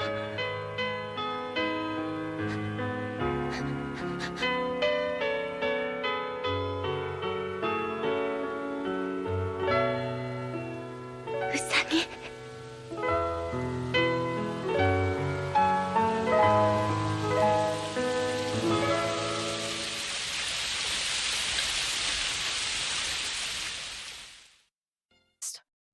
The one where Yeah. am I not good enough? Trying to It's remember. where I'm like, Usagi and Seiya are on the rooftop, and Seiya just throws a rose down, and Usagi is reminded of Mamoru, but it's actually Seiya who threw the rose. And mhm. because of that whole memory resurfacing, Usagi has a meltdown. And it's in that moment that Seiya comes to her, and it's translated as, "Am I not good enough?" Which there are multiple ways to translate it. But a lot of people take issue with this scene for a plethora of reasons. See, it's like one of my favorite scenes. I'm not gonna lie. Like, it's beautiful. Like, it's raining on the rooftop, and it's just one of those. It's such a heartbreaking moment because Seiya has tried so hard to win over Usagi, and has been such an amazing person to Usagi. Seiya is tired of seeing her in pain because Maru refuses to contact or talk to her. I Which is think very there's disappointing. more to it than that as well, though, because if you think about Seiya and their position and everything that led up to that moment, Seiya is not only focused on Usagi as a person and a romantic endeavor, but think about what they went through with their planet and their princess, how no matter what they did, they were powerless in that situation. And now Seiya is again in that situation where there's somebody that they can protect, somebody that they can potentially make a difference for. And she's suffering, she's upset, but no matter what Seiya does, there's nothing that they can do. And I think it's just them reliving that vicious cycle of being powerless and being like unable to help. And I think everybody can relate to that. But yeah, Comfy Witch is saying only because he's trying to get into their pants. But I think it's more than that. I think it's more than Oh, no, like that. Oh, coming in. Sorry, Kazano coming in saying Seiya feels powerless to help the person he cares about the most. I care. Ugh. Again. time around. No matter what they Mhm. do, no matter who's important to them, like they can't help. They can't make a difference. Because I think again, at that point too, Seiya is also coming to realize that they don't really have a chance with Usagi romantically. But at the same time, they still want to make a difference for them. They still want to show up in their life and protect them and be helpful and comfort her and be there for her. And no matter what they do, am I not good enough? Is there nothing I can do to help you? Just from like a friendship standpoint as well. Yeah, because you want to help your friends. Even if we were just looking at Seiya and Usagi as besties. Like, it's genuinely just so heartbreaking to watch her literally sob her eyes out, cry on her knees for Mamo not talking to her, for isolating her. As far as she knows, he just went to America and just went bye and like, then like never returned. Yeah. And Seiya Like- sees that. Seiya feels the exact same way. Have you guys ever heard of Asunaru Hakusho? Or I think it's translated to Asunaru white piece of paper or something? I highly doubt you've heard of it, and I don't think anybody really has heard of it outside of Japan. But this is a drama. It was a manga as well as a TV drama, and it was extremely popular in the early 90s. Extremely popular to the extent that I think Titanic was in the US. And when you think of Titanic, the I'll never let go line, Yeah. that Titanic, I'll never let go, is exactly the same as Asunaru Hakusho's Am I Not Good Enough? Mhm. That line is ripped straight from that drama. And that drama is one of the most loved, worshipped pop culture icons of the time. And nobody knows about this in the US. Everybody just takes that line as is, but that line is like a Yeah. classic, like every woman in Japan wanted to hear those words from a man. Everybody. Mhm. And people don't know that. People don't understand like how romantic and how coveted that line is. Mhm. Yes, yeah. It's critically acclaimed. Yep. Yeah, Loki saying Wikipedia says Takuya Kimura acting received critical acclaim, and his famous line, Am I not good enough for you, has become a famous saying amongst young people in the entertainment world. Yeah. That's always so heartbreaking. Deeply rooted in Japanese pop culture though, and people are just taking it in this like one like Sailor Moon bubble, but it's not even from Sailor Moon. It is from something so much bigger. Mhm. Yes, yeah. Oh, tape player Tape says, player. Am I No, not good please, go ahead. enough? With a bit of like tragedy because he knows he's not. Yeah. And that's also part of that TV drama is a lot of the relationships in that TV drama are impossible. And people eat that shit up. Like they ate it up. And so that doom road. Yeah, I do too. But that Anytime doom that's like in a road- novel, I'm like, or like in a Yes, fan yeah. fiction when they're like, Am I not good enough for you? And so I think the changes in the adaptation to follow more of that like romantic drama line is 100% a product of its time and a product of the pop culture environment going on in Japan.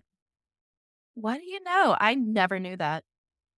Because I went at length to try to figure this out because not only from a translation standpoint, because I wanted to make sure that Am I Not Good Enough was like an actual good translation of that line in Japanese to make sure there was no confusion happening on a translation level, but finding out the pop culture context was also eye-opening. Mhm. That is. And it makes it interesting to think how much harder or like how much that would have resonated with audiences in Japan. Yeah, I'm sure there I was some. think the changes of the adaptation was 100% like, I don't think PR stunt is the right word, but trying to make it more marketable in that time period. Yeah, agreed. And That then, makes a lot of sense though, because you see that in a lot of mangas and stuff like that, like all the shoujos, is the someone is because it's not always the guy saying it, it's the am I not good enough from either side, and you're always like, It's usually paired with a back hug. And Yeah. that's, do you guys know what kabedoning is? So kabedon is basically the trope where a man like puts his hand against the Oh. wall next to the girl. oh, yeah. The asunaru back hug was also a trend. It was the same kind of thing as the kabedon, where people would like hug from behind and be like, am I not good enough? And that was like the dream, like women losing their minds over this thing. Except in Sailor Moon, it was done like face to face. Mhm. But you still see that juxtaposition of Seiya's face next to Usagi's head, where they're asking you, am I not good enough? And it's literally taking the trope and just inserting it into the show. Like, Mhm. you can't get any more clear than that. Well, thank you for doing that. Like 10 out of 10, done well. It was incredibly well received in Japan. And I think the reason why people dislike it so much in America is A, they don't know about that pop culture reference. And B, they're also looking at it through a 2020 like futuristic viewpoint. They're not looking at it from this was produced in the 90s and this was the standard in the 90s and this was what was like romantically desirable and acceptable in the 90s. And you see it like the ideal male throughout the 90s is very different from the ideal male today, quote unquote. Yeah, for sure. It's I don't know. a product of its time. It's a product of its like culture. There's so much that you have to factor in when you're trying to analyze that scene. But I think it's one of the best scenes in StarS. Like, genuinely, to me, that scene will live rent free in my head forever. Because honest, especially Usagi's eyes, the way they animate her eyes is so beautiful. Mhm. Whew. Just because the chills thinking about it. Talk about the other balcony scene in the 90s anime Ah, the That's Romeo and Juliet ass moment. where she's fine. I He's should- mad. I should look into that one as well. In terms of what kind of like Japanese pop culture references might be there. Yeah, there might be. You never know. There probably And is. then- There's so much. Definitely. And then, real quick, Sora Kazano brings up a good point. Can we also address that in the date episode, Usagi told Seiya she hadn't heard from Mamoru in episode 181. She doesn't tell her best friends until episode 195. Why is that? I gotta pump the brakes as well because there's another difference in the way that Usagi treats Seiya in comparison to Mamoru and her friends as well. She does not use honorifics with Seiya. Really? She calls Seiya for the most part. She doesn't use Seiya kun, chan. There's no san. It's just Seiya for the most part. And she doesn't even do that for Mamoru because Mamoru is Mamo-chan, which is You're right. cute. It's a cute addition. And this was actually pointed out to me by somebody else. I need to go look up their username so I can properly credit who actually pointed that fact out to me. But that's another thing.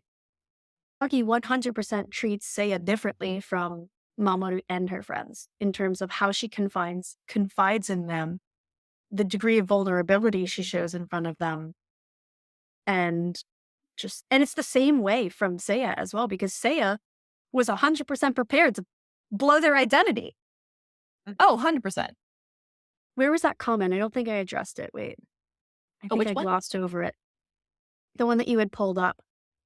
Oh, I got it. There you go. Yes, the date episode. Yeah. The date episode is amazing. It's so good. It's so good. It's so good. It's adorable. It's one of those things where you also have to like, yes, it was you. I didn't recognize your handle here. Thank you for coming forward. Yay. What the heck is your handle on Twitter that I didn't recognize you here? All right. Anything else about the rooftop? Oh, sorry. Oh, I believe it's your name, but I don't know if you want that disclosed on live, so I won't say it unless you'd like to. But yes, they are the ones who told me, who pointed that fact out. I never noticed that. I'm just like, what? Sora. Okay, perfect. I'm glad I asked. All right. And then anything else about the rooftop scene that we want to talk about? It was sweet. I think that's I where a don't lot of think there's anything, Usas they come from. Yeah. Can we do one quick little divot that I really want to talk about with Seiya? Go ahead. Can we talk about the dressing room scene with Michiru? Oh, yes. Yes. I love that scene. I live for that scene. どうぞ空いてるわあらどうも、お疲れ様でした。お疲れ様。よかったわよ、あなたたち。みちるさんこそ素敵でしたよ。そう？ありがとう。俺、本当はみちるさんのファンなんです。あなたが？とてもクラシックを聴くようには見えないけど。まあ、いいわ。ありがとう。でも、ファンの子たちには内緒よ。何されるかわかんないもの。不思議な人だな。そういうあなたはどんな人なのかしら？俺、あなたのこともっとよく知りたいな。あら、そう？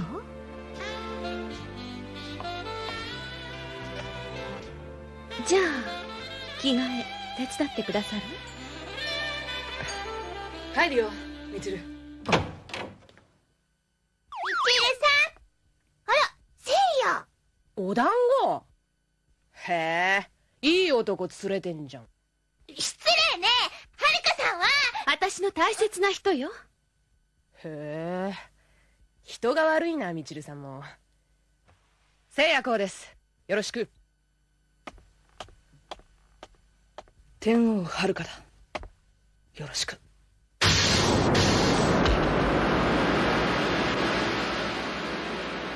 ご挨拶だな。出ていけ。それじゃあ、みちるさん、お疲れ様でした。後で顔出せよ、お団子。それじゃあ。あんなやつ、楽屋に入れない方がいい。あら、焼いてくれてるの？はるかさん、ごめんね。あいつ失礼なところもあるけど、根はいいやつなんだ。許してあげて。はるかは人見知りするのよ。それよりいいの？言ってあげなくて。うん。それじゃあまた来るね。みちる、僕は。ねえ、手伝って。やれやれ。That scene is payback for Haruka with the maid. Go with the maid, TM. Yeah, because Haruka flirts with the maid and just thank you so much because Haruka's sick and they're like off, I don't know, being rich and fabulous. And then Michiru comes back and slams the door and she's hello. Not only Haruka was straight up kissing Usagi. Which Michiru doesn't care about. Michiru just do it. Do it right in There's front a of me. I whole don't lot of care. shenanigans But anybody going else, on. you hold on. I think that 100% just messing with Seiya. Absolutely. And Sora, I totally agree. Absolute payback. Michiru knew Haruka was coming and this was her chance. And I love the little sly smirk. And then especially whenever she just goes, oh, is this a problem? I was just going to say, I don't think Michiru gets enough credit for how clever she is. She's such a sneak. She is. And sorry, you were going to say something? I think that's just another nod to Asunado. They Oh, really? wanted to create a little more romantic drama. They wanted to thicken the plot. There's like a love hexagon in Asunado. Everyone's paired with everyone at one point, and it's just a shit show. But I think they wanted to just create another layer of people getting with other people and upsetting the apple cart and like more drama. And I'm eating every moment of it. Just eating it up. As would Haruka hate Seiya as much if it wasn't for the dressing room scene? I vote yes. If that was just the nail in the coffin. The punch was so good. It was. I recreate Punch with a cosplayer at the free premiere. I got the meme that I made out of it. A second ago we were punching, but I don't know if you can read it. They're Stealing shaking Uranus. hands. Stealing kisses from Just Usagi. stealing kisses from Usagi. That's great. Anyway, Oh, but since we touched on it with the manga, do you guys feel like Seiya grows as a character in the anime? Absolutely. 100%. 1000%. 1,000. That's why we love the Starlights anyways. The anime gave us a chance to actually see them. Yeah. You don't really see them as people because you have the clips of them just sitting in their studio apartment and they're like talking to one another. So you get these moments of just them talking to one another and you're learning more about them and what they're going through and Seiya getting criticized. And see, you get a lot more. You actually attach to the characters a lot more where the rest of the Sailor Moon referring to the manga allowed us to attach to everybody else, but not the Starlights. Where the anime Yes, allowed us 100%. to get that moment with the Starlights to be able to actually have a connection and find some connection, because it was rushed, but not rushed. I think the fact that they found their princess. So like Seiya falls for Usagi because he sees the princess in her and he's also just attracted to her in general. And then they find the princess and Seiya still like Seiya has time to sort out their feelings between Usagi and their princess and decides that yes, they still have feelings for her. But even after Seiya was rejected, it shows their development going from like blind admiration and pining after her to feeling okay and satisfied with just taking that role of protector and just supporting her in any way they can rather than like wanting to pursue her and have her for themselves. Yeah. I think 90s anime Seiya is special. I think that Seiya as a character just shook up the entire series. After all, we had been sold on the miracle romance for 4 seasons. And then all of a sudden it's Mamo, I love you. And then it's Galaxia's and gone. Mhm. And then Sailor Denzel coming and saying, I didn't get people who fell in love with the animated characters until I saw 90s Seiya for the first time. That's how it goes. Right. Exactly, because that's how he that was Seiya. And then Seiya's just like, "Why is everybody, like, screaming for me?"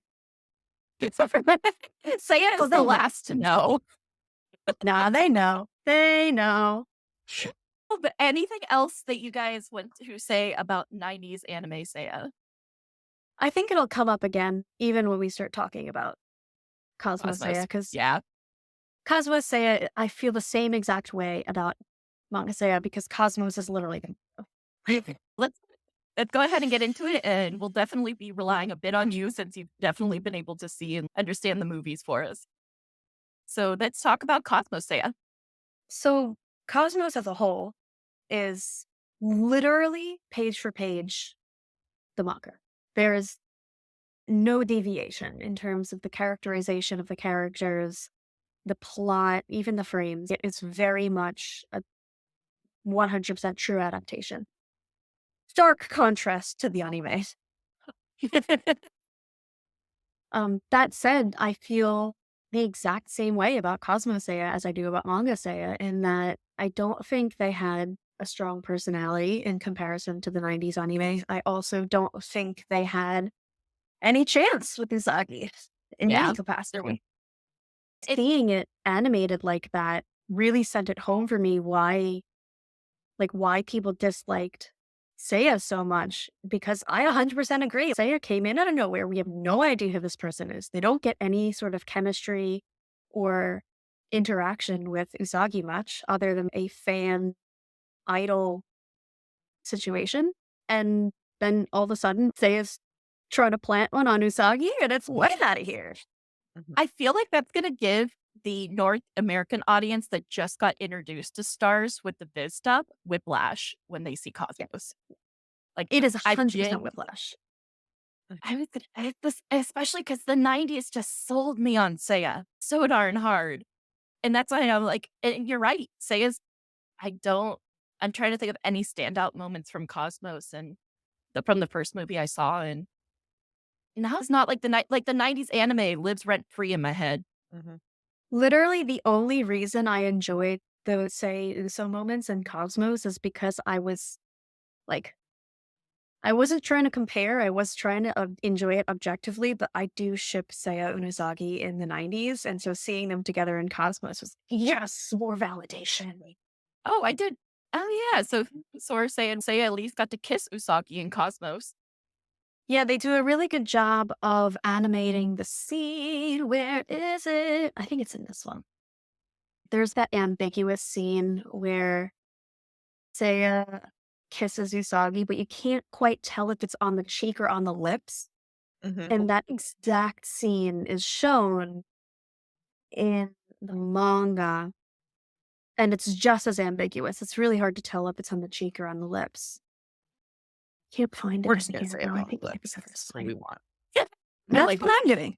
That's what I'm doing. Is I sat there in the theater and I was like thrashing around in my seat. I'm trying to because okay, so theaters in America, it's okay to hoot and holler and cheer and laugh and get into it and react. In Japan, it's like dead silent. So I had to be in my seat because everybody around me feels the same way, but nobody's letting on about it because you can't do that. You got to be quiet. Even laughing if something's really funny. No, they don't really laugh much.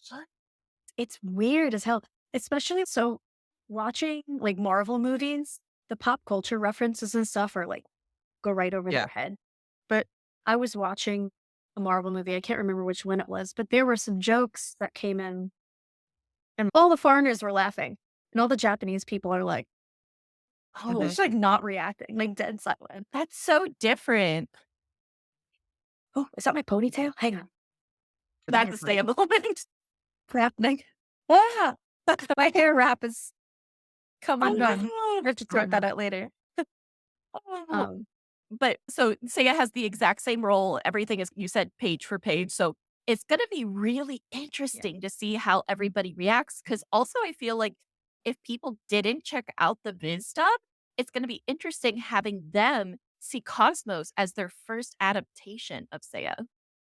Because maybe they didn't read the manga. I'm such a fake fan because I really didn't read the manga all the way through until before Cosmos because I knew I was going to need to not only translate things in advance to make sure I could comprehend everything and learn all the new vocabulary that I need to know to understand. And if I hadn't read this thing before going into the movie, I would have no clue what was going on. Really? No clue. Really. Because if you have only seen the 90s anime, this will hit you like a truck. Because not only because it's completely different, but also the pacing is so fast. So you don't even have time to psychologically comprehend what happened before the next thing is happening to you. And you're just in the middle of the theater. Oh, man. Oh, I wish we were get it in the theater here, but I highly doubt we're going to get a theater We won't. release. I We know. won't. It's such a shame. It's such a shame.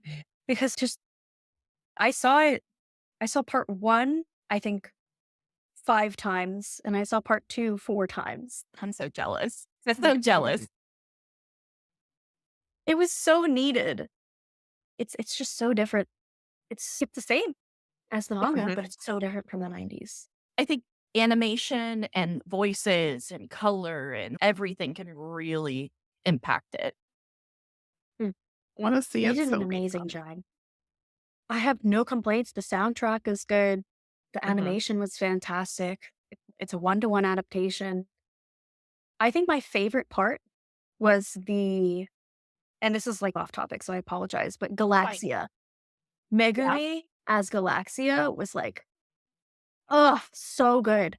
So freaking good. In the 90s anime, Galaxia is this whole water, dark voice as very pure villain.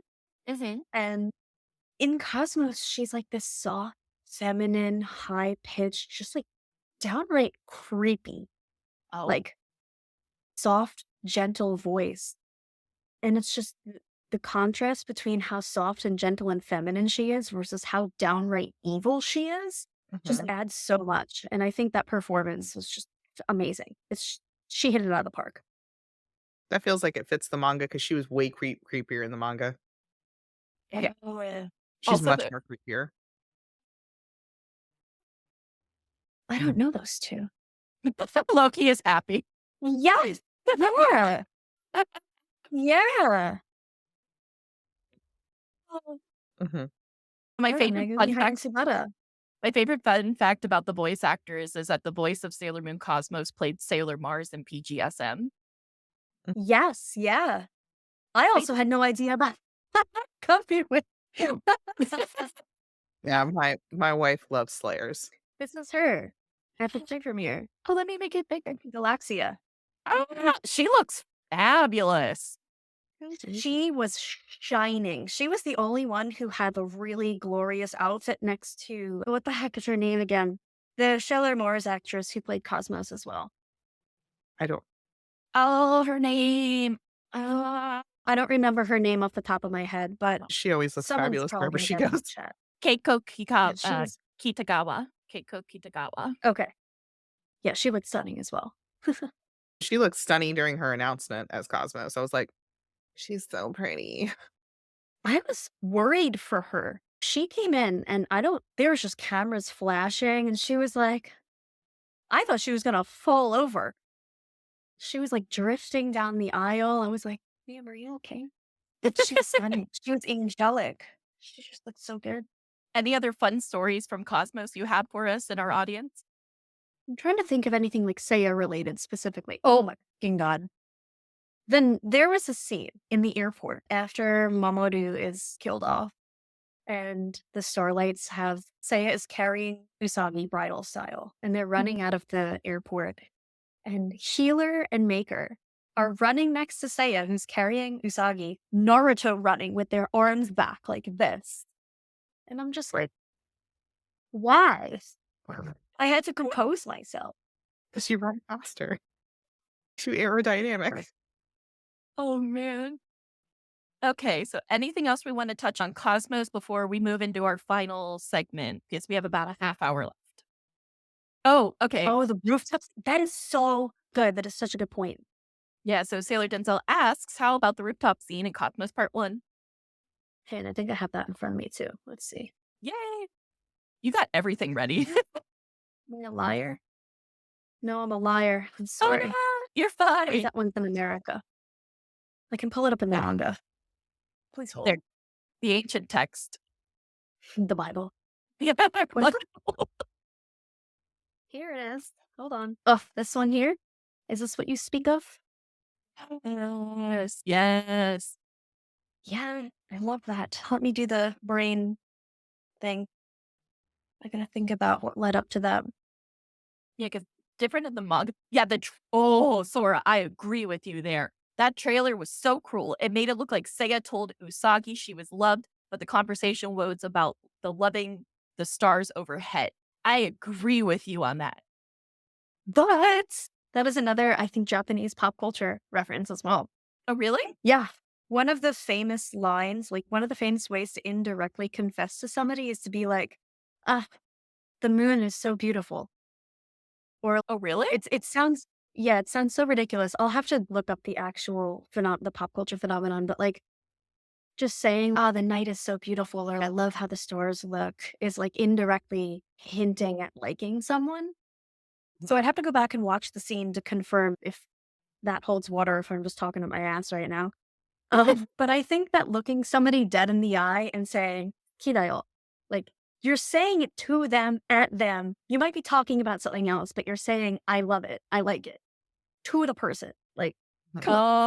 Oh, okay. Now I'm getting it. Mhm. Yeah. That indirect, I love you. The sky. The sky. That you in parentheses is the sky, but I'm saying it to you. In case you reject me, and then I'm really talking about the sky. Hey, wait a second. Let me actually look it up. The moon is. Loki's that Oh. moon shit is too vague for my ADHD ass. Gotta be Okay, direct. the moon is beautiful, isn't it? Could mean I love you in Japanese. Are It you can be serious? used to express romantic feelings indirectly, which is the norm in Japanese culture. The most popular response is I can die happy, which is a way of saying I love you too. No What do you direction. know? None. Never direct. So there you go. It wasn't cruel. It was very straightforward in Japanese. Never mind. That was just a translation that did not come through. Go figure. I didn't know that. Hey, I'm Yeah. learning a ton of I stuff think it's tonight. so important to view like anime and manga through a Japanese lens, because otherwise you miss the pop culture references, the social context, the language context as well. Like we Mhm. mentioned, we're not using honorifics with them. It's important, but it's so hard to learn and understand because you have to be able to like Google things in Japanese, because that's how you get Japanese people's thoughts and opinions about that sort of thing. Yeah. Mhm. Like I was Googling about the Asunado thing in Japanese and getting people's thoughts and opinions on it. And people are like, if that happened to me in real life, like I would melt, I would die. Mhm. Oh. That's so cute. I kick my little feetsies when it happens, like, in a novel. I'm like, I said what? I feel the same way.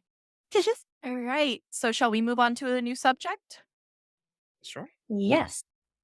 All right. So something I wanted to talk about because it's something that I got a lot of comments because I put out in my story, which if you ever follow me, sometimes I'll put out stuff about the show. I asked some people about why Seiya's impact was just in general so impactful to them. And I got a lot of people saying Seiya helped people find their gender identity. Did you ever look up the artist I told you about for the Seiya Usagi art? I'm trying to find the file in my brain. I don't remember if I did. Control-Delete. See if you can find it. It was the Yokai Yume. Do you have it? Can you share? Can you find it? Let's, because I've got so much. I'm trying, Shit. I'm trying, Loki. My camera's being real bad tonight. I apologize. Your camera's being Guess what's getting replaced next month? your camera? Yep. Because I do not have my keyboard in front of me because I've had my iPad to watch the show. Oh, I apologize for asking you then. Oh, yay, it focused. You see the reason? What's the reason? Reason? What? Are you serious? It's focusing on the top corner of my PC. I'll fix that for next week. My God, they still have their DeviantArt up. Welcome back. We're just looking at fan art. One of my actually- favorite artists who does Seiya Usagi art. And just before we got into the topic, because I was like, their Seiya Usagi art is based on after Crystal Tokyo. Mhm. So it's Neo Queen Serenity hooking up with Seiya later on. I love that. Well, hang on. I was reading the chat. Just said, "Who's something about cool?" Neo Queen Serenity and Seiya. It's Neo Queen Serenity actually hooking up with Seiya years on, and it's basically Mamoru being okay with it because Mamoru's got Pluto. They're just swingers in the future. Yeah, Yeah, they're immortal after 1,000 years. I can like, see that. I can see it. I can see that. You love a polycube. I can Gross. share my screen because I'm going to share with you that her and Seiya actually have children together, and she made these kids, and because their kid becomes the new the Sailor Moon fighter is what she's called. Oh, that's so cute. I'm so excited for this. Yeah. Polyamorous paradise. Nice. Oh my god. Make this bigger, or Yeah, 1 second. Sorry, I got distracted because it was so cute. So cute. so yeah, they're together. She dresses like she made this entire clothing line for their planet. So her name's Hikari. And I there's her love big that. Oh sister, my god. That's so cute. and then this is the baby. And Oh she my like made God. this like clothing line and stuff for them. It's a really I'm cute. obsessed with this. Sailor a Star really- singer. Oh. I love this. Oh my god. She also had Oh. Yes. And those clothes actually go with the Chinese Mongolian influence that is Mhm. seen on Haku's garb. and then this is one of my favorite fan arts. You're gonna have to. Can you like link all these artists or drop the artists after the the same show or artist. something? Because I need to. Her Oh, name okay, is okay. Yokai Yume. Yokai Yume. Okay. Yeah, and I'll be sure to link I'm it just in the gonna. description. But I it run gets away. better. Oh, I've definitely seen their art before. I love it. I ship it. I ship it so I hard. ship it. Do you want me to turn that down? DeviantArt, you're not working anymore. This one I You're cut really off. like because it's if Usagi was male.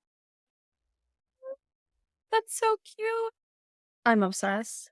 But yeah, I love their art. Ugh. I've always loved because they're very big Usagi and Seiya fans. So they have tons of art for them. Here's them cosplaying from Tsubasa. Oh, from Sahasa I freaking love that. Oh my god. I'm here for But this is where my obsession got bigger was when they were doing this. so cute. And the story, They're like I so said, the story talented. behind it was like her and Mamo don't get a divorce. They're okay with it. And she uses a very good like big sister. Like, she loves her siblings. And it's just, like, Heavenly.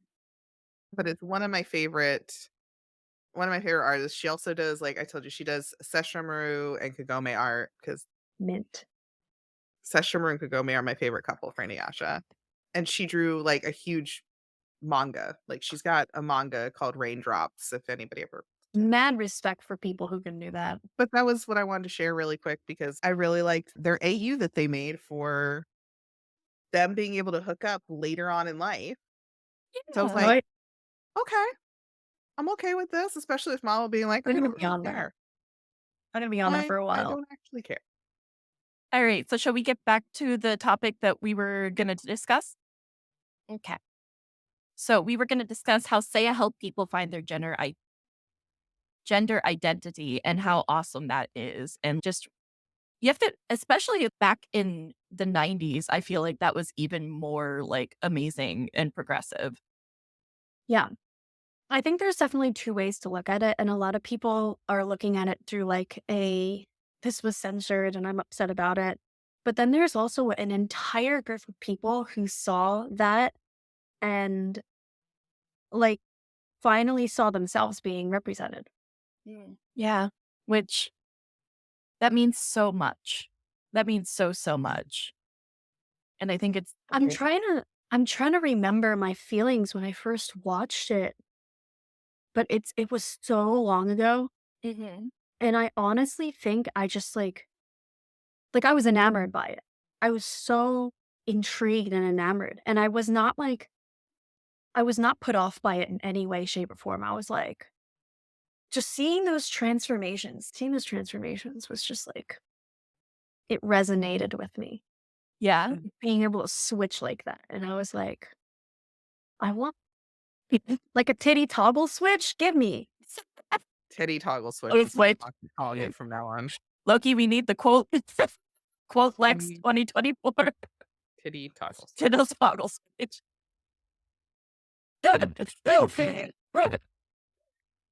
flipping that. It's one. No. Titty toggle switch. That's it. I'm done before. But Face hurts smiling this whole podcast. I'm glad. Oh. I feel that. So Yeah. I can hear my wife I clipping think it in that- the other room. It's quite loud because my Like wife. Sailor Uranus that was the first taste of the non-binary gender fluidity representation that I was like thriving little- off of. And even in cosplay, as a kid, I never really put much consideration into my identity, to be perfectly honest. And that only manifested recently being like the last 3 to 5 years for me. And I think it really clicked when I first cosplayed Sailor Uranus. And it was only amplified and fulfilled in cosplaying Fighter and the Starlights. Like Mhm.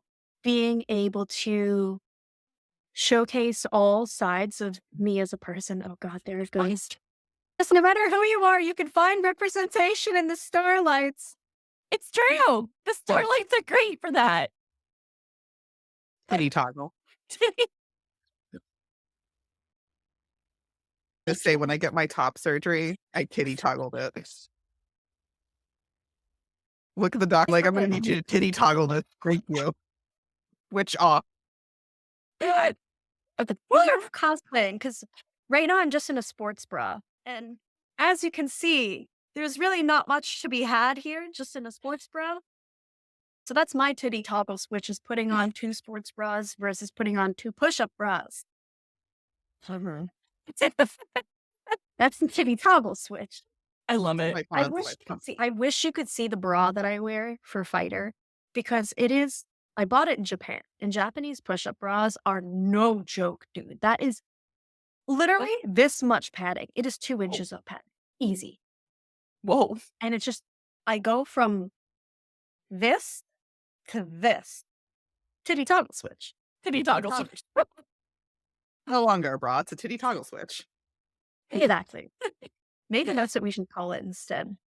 Hey, like, Bras are I'm out. gonna try to remember to Titty make a toggle TikTok switches are right in. before my surgery and be like, we're gonna toggle this titty off and toggle off. That'll be your favorite. I can remember. That'll be your post. That'll be my post. This when I is get my legacy. doctorate. I'm fine with it. Okay. Any other comments you guys want to make before we get to our last couple points? Seiya was my first introduction into someone being both, essentially, because it was the 90s anime. What happened? I didn't even look. Quick Pick says, welcome to the Titty Talk. Oh, my Titty Total Twitch. titty toggle twitch. My wife. I'm looking at the comments now. Because I'm aging myself because people know that I am an old man. When this stuff was coming out and I was actually watching it, I never thought of this stuff. It wasn't a thing. It wasn't in school. Me even finding myself now is because I didn't have the verbiage. I didn't have any influence. And I think seeing the Starlights was one of my first things where I was like, oh, I wish I could do that. Like, I wanted the male side. And that a lot of stuff's been clicking with me now that I have realized that I'm trans. A lot of stuff I'm like, oh, it makes so much sense. Oh, the whole time. And the Starlights were one of those starting points along with Haruka. Haruka was one of my things where I was like, oh, she can act like a boy. And then I watched StarS, which I watched it on VHS, and I actually had to hide the VHS from my parents. I didn't let them know what I saw on the VHS because, like I said, because this was, you have to think, this was 1999 when I was watching it. Something like that was huge. So, like I said, I remember watching it and I was like, oh, that's not fair. I want to be able to do that. And I think that's why StarS is one of my favorite series, other than the animation, because the animation in StarS was just like they kicked it up to Oh, 10 they million have for their StarS. class. It comes to the beautiful animation for StarS. I also Eternal Sailor Moon is my favorite. So good. So good. So yeah, there were signs for me. There's one of my signs right there was why I love the Starlight so much, and Seiya was my favorite out of all of them because Seiya got more character development than the other two. Taiki got none. I'm sorry. Taiki got R.I.P. Yaten got something. Yeah. Yaten at least got a Taiki little got- bit, but Taiki was just I'm a doomed Frontier. poet at the type Yeah. of that. at least I'm like, let him be with Ami. Come on. Forehead development.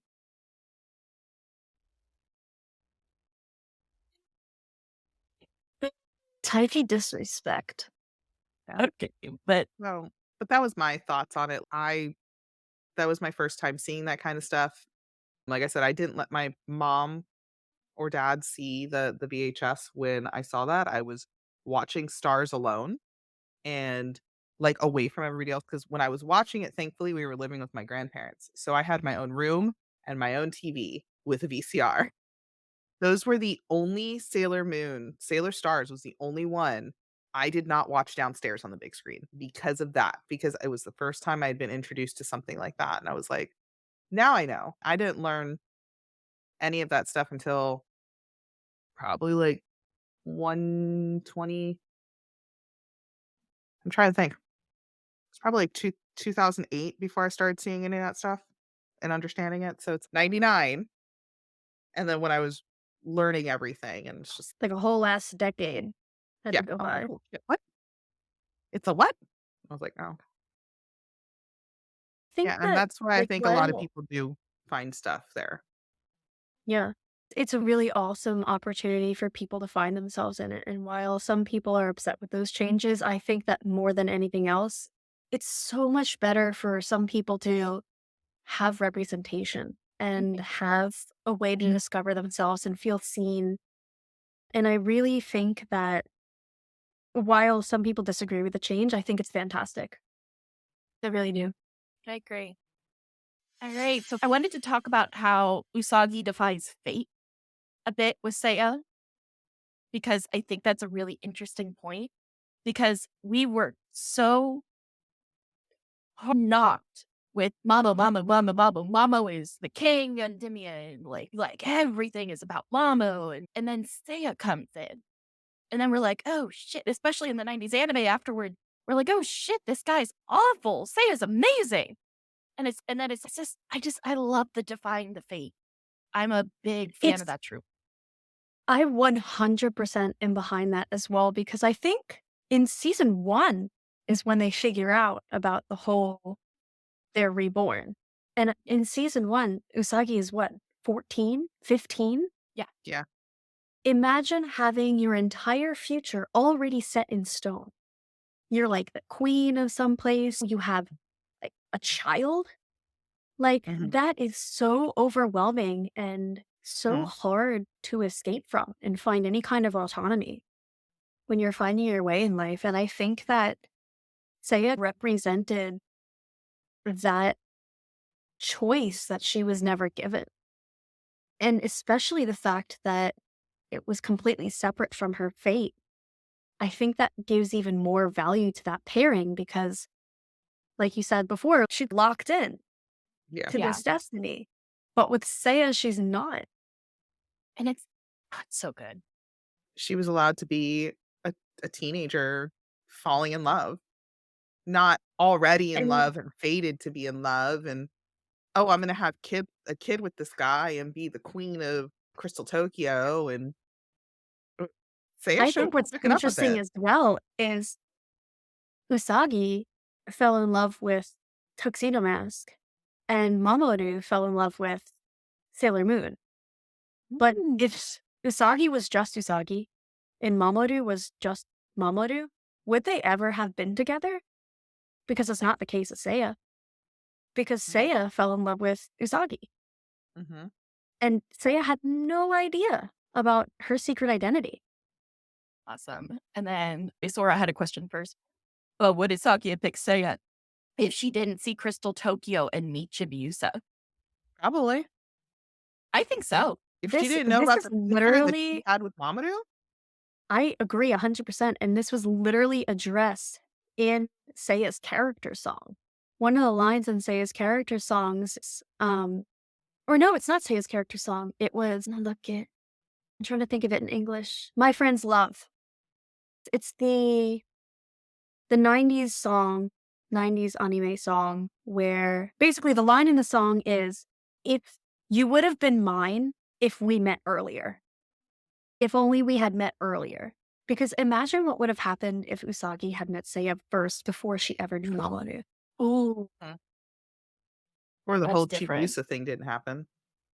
Yeah. Like if the Chibiusa thing didn't happen. He pulled all that shit knowing Usagi, I guess she's Usagi as well. Chibiusa existed. He still was clowning around. True. When like literally Chibi exists. Did that happen before or after they discovered that she existed? I might be throwing stones. Him breaking up with her? Yeah. Him. They didn't know Chibiusa was theirs. Okay. At that point. At that point, yeah. But they still knew that they got together as king and queen. No. I think Mamoru knew that something. as well. I don't think in that part of the anime that they know about anything about Crystal Tokyo. He just keeps getting the warning signs. Okay. Which I'm just like, but then that actually, and I'm like, why? Stop it. That makes it worse in a different way, because if he was ready to break up with her before he knew they were together, and then he only stayed together with her because he knew they were destined to be together, is that not worse? Yeah. Imagine dumping someone and then being like, oh, actually, I heard that in the future we get together, so let's work it out. Oh. Yeah. I cringe. All right. I'm going back to the comment. Loki coming in, saying, can I just say, though, Usagi's assumption that Mamo just yeeted her makes me grimace. If your love is so strong, why why would you assume shit? But I too have abandonment issues. I think it's permissible in this situation because they are so young, both of them. So it's hard to buy into that 100%, that whole thing. So I get the doubt. I get the heartbreak. It's just so weird to me. They're so young. And they're like, here's a promise ring. I'm like, you're 15, 16. Calm down. The Little Mermaid being like, I'm an adult. I'm like, you're 16. And then Loki also says, but also, in my opinion, Kaku is Seiya's first and only love. Even though he was like, oh my god, Usagi, I love you. Yay, he was still pining for Kaku. That's an interesting take. I think that they explore a lot of different types of love in that season because, especially with Seiya exhibits platonic love and romantic love and is trying to parse out the difference between those two for both Usagi and Kaku, I think.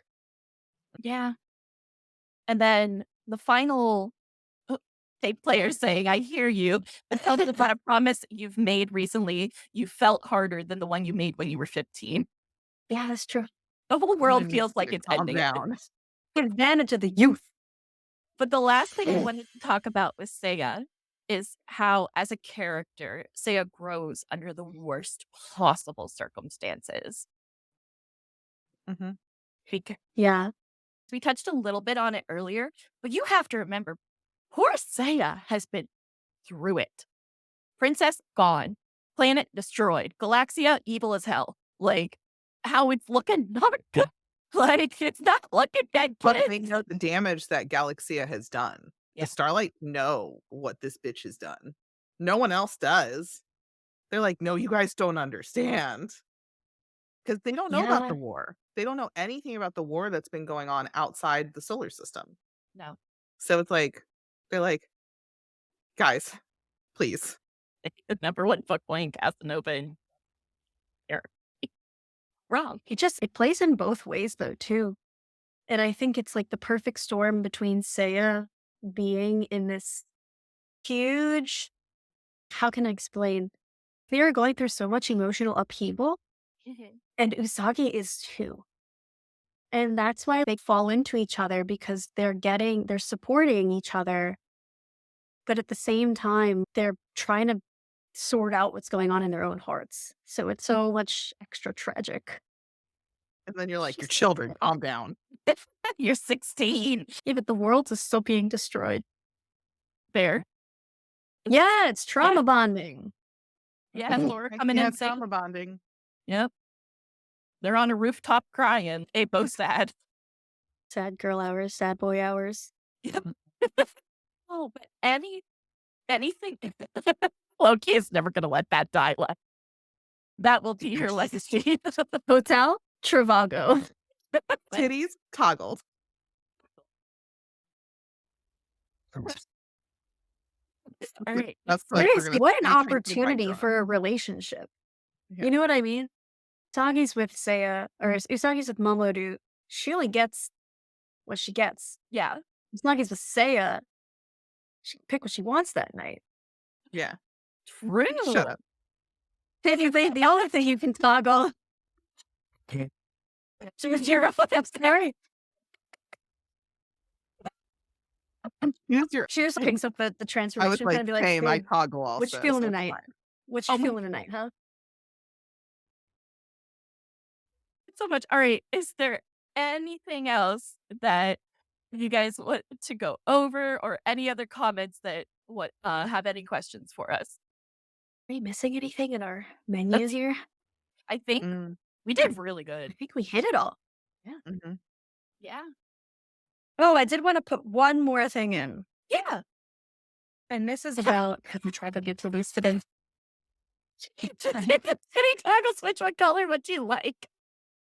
I want a button. Like that's I want a easy. button like here, where it's just like, okay, hold on. Anyway, basically, a lot of people like to point fingers and put all the blame on Seiya in terms of the Seiyusa relationship in the 90s, but I also think that it does take two to tango. Yeah. And I think that if Usagi really did not like what was going on, especially with the support of her friends whispering over her ear and being like, hey, you should probably figure this shit out instead of keep doing things like this. I'm talking to the fuck boy.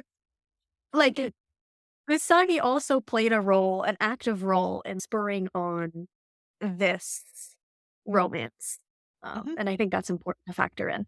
Yeah. Because it's not all Seiya's fault. No, Because we see that she can shut it down. and she went on the date. She chose to go on the date. She invited a guy to stay over for the night. If there was somebody in my life, and not everybody's the same, I understand some people have problems like setting boundaries and stuff like that, but her friends were in it. Her friends could have helped her extract herself from that situation. All she could have been like was like, hey, Ray, Seiya wanted to stay over tonight. What should I do? Done. You could have like, it never could have happened, but it did happen. And then they all came over. What if people hadn't come over that night? Yeah. Yeah. Because there was somebody write a fan fiction. Hello. Listen, I write a fan fiction. Chibiusa's has never been born. But toggle. Get the toggle. Yeah, that toggle. Yeah. Oh my god. Oh god, this has been fun. Please do. That's like, I'm not a toggle man. I'm not a trans man. All right. Then I guess, shall we do our outro? Sure. You are not calling our collection that now. Thank you. It's your burden to bear now. I'll leave you with that. Thanks. I appreciate it. You're going to have to come back. Seriously, that's my now toggle titty. All right. This brings us to the end of our show. We're going to toggle off. We're never living this down. We love you, Lex. Thank you for joining us for the 3rd episode of season 3. We'll be back on our next Moony adventure, March 9th, 7 to 10 p.m. Eastern. The topic that I will be the 4 Heavenly Kings Deserved Better. This will actually be a co-host special because my surgery is in March. So we decided that we're just going to do a co-host special because I can talk about the Kings for 3 hours. It's true. And of course, we'd like to thank our guest, The Last Black Moon, for joining us for our Moony Mayhem. Go ahead and plug yourself. Oh my gosh, a plug. If you love Seiya, my page has everything you're looking for. Sailor Moon cosplays, Sailor Starlight's cosplays, just cosplays in general. And overall, I'm just looking to connect with more Moonies, more people who love Sailor Moon, anime. And if you're looking to learn about Japanese culture, that's coming soon as well. So I'd love for everybody to stop by. And thank you so much for having me here. I really enjoyed it. Hey, thank you for coming on. As always, our fellow Moonies, make sure you follow us on all of our socials. You can find those in our link tree in the description. And then, of course, follow us on Instagram at Eternal Mooncast and also on YouTube. Like I said, link tree down below has everything else. I think that's our. Do we have more socials than that? Yes, we have TikTok and we have Twitter. Oh, that's right. You don't have TikTok up there. And I know. then my socials have all changed. I did switch them over to my Twitch name, which is Azira_witch. That is going to be my Twitch, my Twitter, my Tumblr, my Instagram. I've actually changed everything. I think I might have a few more that aren't ready to change over, but yeah, that's where you can find me. And hopefully I will start streaming after my surgery. So we'll see. Hey, cool. And then, all right, so I guess it's my turn. It's always the hardest to do it for myself. As always, I have been your host, Michi. You can find my socials at MEW21_cosplay for Instagram. And I have more socials than that. I just need to update this, and I update it for everybody else, and I always forget myself. But I do have a links tree on my Instagram with all of my other socials. For Eternal Mooncast, we're a Twitch and YouTube exclusive platform. Previously recorded content of our show comes out Moony Mondays at 7 p.m. Eastern. We do have stuff on YouTube. We appreciate any likes, comments, follows, or however you would like to support us in your own way. As a quick reminder, these are just our personal opinions, and we celebrate all respectful Moony opinions here. We're working hard on the show to be a place for Moonies to come together and discuss their theories and love and passion for Sailor Moon. Remember, as Seiya once said, all life in this galaxy is a shining star within itself. All right. Good night, everybody. Good night.